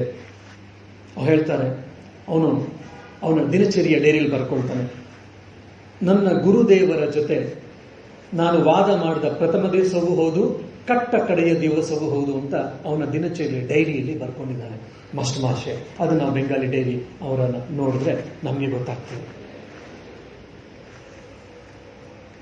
ಆಮೇಲಿಂದ ಪ್ರಶ್ನೆಯನ್ನು ಕೇಳ್ತಾನೆ, ವಾದ ಮುಗಿದೋಯ್ತು, ಈಗ ವಾದ ವಿವಾದ ಮುಗಿದೋಯ್ತು. ಸೊ ಅವನೀಗ ಶಿಷ್ಯನಾಗಿದ್ದಾನೆ. ಶಿಷ್ಯನಾಗಿ ಶ್ರೀರಾಮಕೃಷ್ಣ ಪ್ರಶ್ನೆಗಳನ್ನ ಮಾಡಲಿಕ್ಕೆ ಪ್ರಾರಂಭ ಮಾಡ್ದ. ಮಹಾಶಯರೇ, ಹಾಗಾದ್ರೆ ಒಳ್ಳೇದು, ನೀವು ಹೇಳಿದ್ರಿ ಸಾಕಾರ ನಾಕಾರ ಎರಡು ಸರಿ, ಮಣ್ಣಿನ ಯಾರು ಪೂಜೆ ಮಾಡಲ್ಲ, ಮೂರ್ತಿ ಪೂಜೆ ಯಾಕೆ ಅಂತ ಹೇಳಿದ್ರಿ. ಹಾಗಾದ್ರೆ ಭಗವಂತನ ಕಡೆ ಮನಸ್ಸು ಹೋಗ್ಬೇಕಂದ್ರೆ ಏನ್ ಮಾಡಬೇಕು? ಭಗವಂತನ ಕಡೆಗೆ ನಮ್ಮ ಮನಸ್ಸು ಹೋಗ್ಬೇಕಂದ್ರೆ ಏನ್ ಮಾಡಬೇಕು? ಅಂತ ಅದ್ಭುತವಾದ ಪ್ರಶ್ನೆ ಅಲ್ವಾ? ನಮ್ಗೆಲ್ಲರಿಗೂ ಇದೇ ಸಮಸ್ಯೆ. ನಮಗೆಲ್ಲ ಭಗವಂತನ ಕಡೆ ಹೋಗ್ಬೇಕು ಮನಸ್ಸಂದ್ರೂ ಕೂಡ ಹೋಗ್ತಾ ಇಲ್ಲ, ವಿರುದ್ಧವಾಗಿ ಹೆಚ್ಚು ಕಡಿಮೆ ಹೋಗ್ತಾ ಇರುತ್ತೆ. ಆಶ್ರಮದ ಗೇಟ್ ದಾಟಿದ ತಕ್ಷಣ ನಮಗೆಲ್ಲ ಪ್ರಾಬ್ಲಮ್ ಸ್ಟಾರ್ಟ್ ಆಯಿತು. ಇಲ್ಲ ಒಂದು ಮೊಬೈಲ್ ಮೆಸೇಜ್ ಬಂತು, ಇಲ್ಲ ಮೊಬೈಲ್ ಫೋನ್ ರಿಂಗ್ ಆಗಿದ ತಕ್ಷಣ ನಮ್ದೆಲ್ಲ ಸ್ಟಾರ್ಟ್ ಆಗುತ್ತೆ ಆಕ್ಟಿವಿಟೀಸ್. ಸೊ ಇಲ್ಲಿ ಮಾಸ್ಟರ್ ಕೇಳ್ತಾ ಇದ್ದಾನೆ, ಭಗವಂತನ ಕಡೆ ಮನಸ್ಸು ಹರಿಬೇಕಾದ್ರೆ ಏನ್ ಮಾಡಬೇಕು? ಇಲ್ಲಿ ನೋಡಿ, 2 ದಿವಸಗಳ ಹಿಂದೆ ಆತ್ಮಹತ್ಯೆ ಮಾಡ್ಕೊಳ್ಬೇಕು ಅಂತ ಮಾಸ್ಟರ್ ಇವತ್ತು ಕೇಳುವಂತ 2 ದಿವಸದಲ್ಲಿ ಕೇಳುವಂತಾಗಿದ್ದಾನೆ. ಭಗವಂತನ ಕಡೆ ನನ್ನ ಮನಸ್ಸು ಹೋಗ್ಬೇಕು, ಹರಿಬೇಕು ಅಂದ್ರೆ ಏನ್ ಮಾಡಬೇಕು ಅಂತ. ಎಂತಹ ಒಂದು ಬದಲಾವಣೆ ಮಾಸ್ಟರ್ ಮಹಾಶಯನ ಮನಸ್ಸಿನಲ್ಲಿ ಆಗಿದೆ. ಇದು ಸಾಧು ಸಂಘ, ಸತ್ಸಂಗ, ಜ್ಞಾನದ ಸಂಘ ಮಾಡಿದಾಗ ಏನಾಗುತ್ತೆ ಅಂದ್ರೆ ಈ ರೀತಿಯಾದ ಪರಿಣಾಮಗಳು ನಮ್ಮಲ್ಲಿ ಬದಲಾಗ್ತಾ ಹೋಗುತ್ತೆ. ನಮ್ಮ ಬ್ಯಾಂಕ್ ಬ್ಯಾಲೆನ್ಸ್ ಏನು ಜಾಸ್ತಿ ಆಗಲ್ಲ, ಇನ್ನೊಂದು ಅಪಾರ್ಟ್ಮೆಂಟ್ ಕಟ್ಲಿಕ್ಕೆ ದುಡ್ಡು ಬರಲ್ಲ ನಮ್ಮ ಹತ್ರ, ಬಂಗಾರ ಕೊಂಡ್ಕೊಳ್ಳಿಕ್ಕೆ ಏನೂ ಆಗದೆ ಇರ್ಬೋದು, ನಮಗೆ ಪ್ರಮೋಷನ್ ಸಿಗದೆ ಇರ್ಬೋದು, ಆದರೆ ನಮಗೆ ಲೈಫ್ ಸ್ಕಿಲ್ ಅಂತ ನಾವು ಇವತ್ತೇನು ಕಾರ್ಪೊರೇಟ್ ಸೆಕ್ಟರ್ ನಾವು ಮಾತಾಡ್ತೀವಲ್ಲ, ಆ ಜೀವನ ಮೌಲ್ಯಗಳಿದೆಯಲ್ಲ, ಜೀವನ ಮೌಲ್ಯಗಳು ಸಿಗುತ್ತೆ. ಶ್ರೀರಾಮಕೃಷ್ಣ ಹೇಳ್ತಾರೆ, ನಾವು ನಾಮಗುಣ ಕೀರ್ತನೆಯನ್ನು ಮಾಡಬೇಕು, ಅಂದ್ರೆ ಭಜನೆಗಳನ್ನು ಮಾಡುವಂಥದ್ದು, ಸಂಕೀರ್ತನೆಗಳನ್ನು ಮಾಡೋದು ಹೇಳ್ತಾರೆ. ಭಗವಂತನ ನಾಮಗುಣ ಕೀರ್ತನೆಯನ್ನ ನಾವು ಮಾಡ್ತಾ ಹೋಗ್ಬೇಕು. ಯಾಕೆ? ನಾಮ್ ನಾಮಿ ಅಭೇದ್, ನಾಮ್ ನಾಮಿ ಅಭೇದ್. ನಾಮ್ ಅಂದ್ರೆ ಹೆಸರು, ನಾಮಿ ಹೆಸರಿರುವಂತ ವ್ಯಕ್ತಿ. ನಾವೊಬ್ಬ ವ್ಯಕ್ತಿಯನ್ನ ಯಾವುದೋ ಒಂದು ಹೆಸರಿಂದ ಇಟ್ಟು ಕರೆದಾಗ ಆ ವ್ಯಕ್ತಿ ನಮಗೆ ಪ್ರತಿಕ್ರಿಯಿಸ್ತಾನೆ.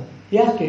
ಆ ವ್ಯಕ್ತಿಗೆ ಆ ಹೆಸರನ್ನು ಇಟ್ಟಿದ್ದಾರೆ. ಆ ವ್ಯಕ್ತಿಗೂ ಮತ್ತೆ ಆ ಹೆಸರಿಗೂ ಅವಿನಾಭಾವವಾದ ಸಂಬಂಧ ಇದೆ. ಕುಡ್ದಾಗಿಂದ ಜನ ಕರೆದು ಅವನು ಆ ಹೆಸರಿಂದ ಕರೆದ ತಕ್ಷಣ ಅವನು ನಮಗೆ ಪ್ರತಿಕ್ರಿಯೆಯನ್ನು ಕೊಡ್ತಾನೆ. ಅದು ಹೇಗೋ ಹಾಗೇನೆ ಭಗವಂತನಲ್ಲಿ ಏನಂತ ಅದ್ಭುತವಾದ ಶಕ್ತಿ ಇದೆ. ಭಗ ಅಂದ್ರೆ 6 ಲಕ್ಷಣಗಳು ನಮಗೆಲ್ಲ ಗೊತ್ತಿರೋ ಅಂತ 6 ಲಕ್ಷಣಗಳಿರುವಂತ ನಾವು ಭಗವಂತ ಅಂತ ಕರಿತೀವಲ್ಲ, ಇಡೀ ವಿಶ್ವದ ಶಕ್ತಿಯ ಕೇಂದ್ರ ಬಿಂದು, ಇಡೀ ವಿಶ್ವದ ಶಕ್ತಿ ಅವನಲ್ಲಿದೆ. ಅಷ್ಟೂ ಶಕ್ತಿ ಭಗವಂತನ ಹೆಸರಿನಲ್ಲಿ ಅಡಕವಾಗಿದೆ ಅಂತ ಹೇಳ್ತಾರೆ. ರಾಮನಾಮವ ಜಪಿಸೋ ಹೇ ಮನುಜ ಅಂತ ಹೇಳ್ತಾರೆ ಎಲ್ಲ ದಾಸರು, ಶರಣರು ಎಲ್ಲರೂ ಕೂಡ ಹೇಳ್ತಾರೆ. ಯಾಕೆ ನಾಮಗುಣ ಕೀರ್ತನೆಯಲ್ಲಿ ಅಷ್ಟು ಪ್ರಾಮುಖ್ಯತೆಯನ್ನು ಯಾಕೆ ಕೊಡ್ತಾರಪ್ಪ ಅಂತಂದ್ರೆ, ಆ ಭಗವಂತನ ಗುಣಕೀರ್ತನೆಯನ್ನು ನಾವು ಮಾಡ್ತಾ ಇದ್ರೆ ಇಡೀ ವಿಶ್ವದ ಶಕ್ತಿ ಭಗವಂತನದ್ದು. ಆ ಭಗವಂತನದ್ದು ಇಡೀ ಶಕ್ತಿಯೇ ಅವನ ಹೆಸರಲ್ಲಿ ಅಡಕವಾಗಿದೆ. ರಾಮ ಅಂದ್ರೆ ಇಲ್ಲ, ಕೃಷ್ಣ ಅಂದ್ರೆ ರಾಮಕೃಷ್ಣ ಅಂದ್ರೆ ಅದೊಂದು ಸಾಮಾನ್ಯವಾದ ಹೆಸರಲ್ಲ. ಇಡೀ ವಿಶ್ವದ ಶಕ್ತಿ ಆ ರಾಮಕೃಷ್ಣ ಅನ್ನುವಂಥ ಹೆಸರಲ್ಲಿ ಅಡಕವಾಗಿದೆ. ನಾವು ಭಕ್ತಿಯಿಂದ ಶ್ರದ್ಧೆಯಿಂದ ಅದನ್ನು ಜಪ ಮಾಡ್ತಾ ಇದ್ರೆ ನಮ್ಗೆ ಗೊತ್ತಿಲ್ಲದಂಗೆ ಶಕ್ತಿ ಜಾಗೃತವಾಗ್ತಾ ಹೋಗುತ್ತೆ. ಜಾಗೃತವಾಗ್ತಿಲ್ಲ ಅಂತಂದ್ರೆ ನಾವು ಸರಿಯಾಗಿ ಹೇಳ್ತಾ ಇಲ್ಲ ಅಂತ ಅಷ್ಟೇ ಅರ್ಥ. ಸೊ ಹಾಗಾಗಿ ಶ್ರೀರಾಮಕೃಷ್ಣ ಹೇಳ್ತಾರೆ, ನಾಮ ಗುಣ ಕೀರ್ತನೆ ಸದಾ ಎಷ್ಟು ಸಾಧ್ಯವೋ ಅಷ್ಟು ಮಾಡ್ತಾ ಇರಬೇಕು. ಸತ್ಸಂಗವನ್ನ ಮಾಡ್ತಾ ಇರಬೇಕು. ಭಗವದ್ ಭಕ್ತರ ಸಂಘವನ್ನ ಮಾಡ್ತಾ ಇರಬೇಕು. ನೋಡಿ ಹೇಳ್ತಾರೆ, ಸತ್ಸಂಗ, ಭಗವದ್ ಭಕ್ತರ ಸಂಘವನ್ನ ಮಾಡ್ತಾ ಇರಬೇಕು. ಸಾಧ್ಯವಾದ್ರೆ ಸಾಧು ಸತ್ಪುರುಷರ ಸಹವಾಸವನ್ನು ಕೂಡ ನಾವು ಮಾಡ್ತಾ ಇರಬೇಕು ಅಂತ ಹೇಳ್ತಾ, ಆಗಾಗ ಸಾಧ್ಯವಾದಾಗ ನಿರ್ಜನ ಪ್ರದೇಶಕ್ಕೆ ಹೋಗಬೇಕು, ಏಕಾಂತ ವಾಸವನ್ನ ಮಾಡಬೇಕು. ಇದು ಕಥಾಮೃತದಲ್ಲಿ ವಚನವೇದದಲ್ಲಿ ಓದ್ತಿದ್ರೆ ಮತ್ತೆ ಹೇಳ್ತಾನೆ ಇರ್ತಾರೆ ಶ್ರೀರಾಮಕೃಷ್ಣ. ನಿರ್ಜನ ವಾಸಕ್ಕೆ ಹೋಗಿ ಏಕಾಂತ ವಾಸನವನ್ನು ಮಾಡಿ ಎಷ್ಟಾಗುತ್ತೋ ಅಷ್ಟು ಬೆಳಗ್ಗೆಯಿಂದ ಸಾಯಂಕಾಲದವರೆಗೂ ಭಗವಂತನ ಗುಣಕೀರ್ತನೆಯನ್ನ, ಭಗವತ್ ಚಿಂತನೆಯನ್ನ ನಾವು ಎಷ್ಟೆಷ್ಟಾಗುತ್ತೋ ಅಷ್ಟಷ್ಟು ಮಾಡ್ತಾ ಇರಬೇಕು. ಸಾಧ್ಯವಾದ ಮಟ್ಟಿಗೆ ಎಲ್ಲೆಲ್ಲಿ ಚಾನ್ಸ್ ಸಿಗುತ್ತೋ, ಅವಕಾಶಗಳಿದೆಯೋ ಅದೆಲ್ಲ ಸಂದಲು ಎಲ್ಲ ಕಡೆಯೂ ಕೂಡ ನಾವು ಭಗವಂತನ ಚಿಂತನೆಯನ್ನ ಮಾಡ್ತಾ ಇರಬೇಕು ಅಂತ ನಮಗೆ ಇಡೀ ಸಾಧನೆಯನ್ನ ಇಲ್ಲಿ ನಮ್ಮ ಮುಂದೆ ಇಟ್ಟಿದ್ದಾರೆ ಶ್ರೀರಾಮಕೃಷ್ಣ. ಸತ್ಸಂಗ, ಸತ್ ಅಂದ್ರೆ ಯಾವಾಗಲೂ ಇರುವಂಥದ್ದು. ಯಾವಾಗಲೂ ಇರುವಂಥದ್ದು ಯಾವುದು? ಆತ್ಮ ಇಲ್ಲ ಭಗವಂತ, ಇಬ್ಬರೇ ಇರೋದು, ಯಾವಾಗಲೂ ಇರೋದು, ಇನ್ಯಾರೂ ಇಲ್ಲ. ಈ ಜಗತ್ತು ಅಲ್ಲ, ನಾವು ಅಲ್ಲ, ನೀವು ಅಲ್ಲ, ಯಾರೂ ಅಲ್ಲ. ಸೊ ಯಾವಾಗಲೂ ಇರೋದು ಯಾವುದು? ಎರಡೇ, ಒಂದು ಆತ್ಮ ಇಲ್ಲ ಬ್ರಹ್ಮನ್ ಅಂದ್ರೆ ಭಗವಂತ. ಅಂದ್ರೆ ಸತ್ಸಂಗ ಅಂದ್ರೇನು?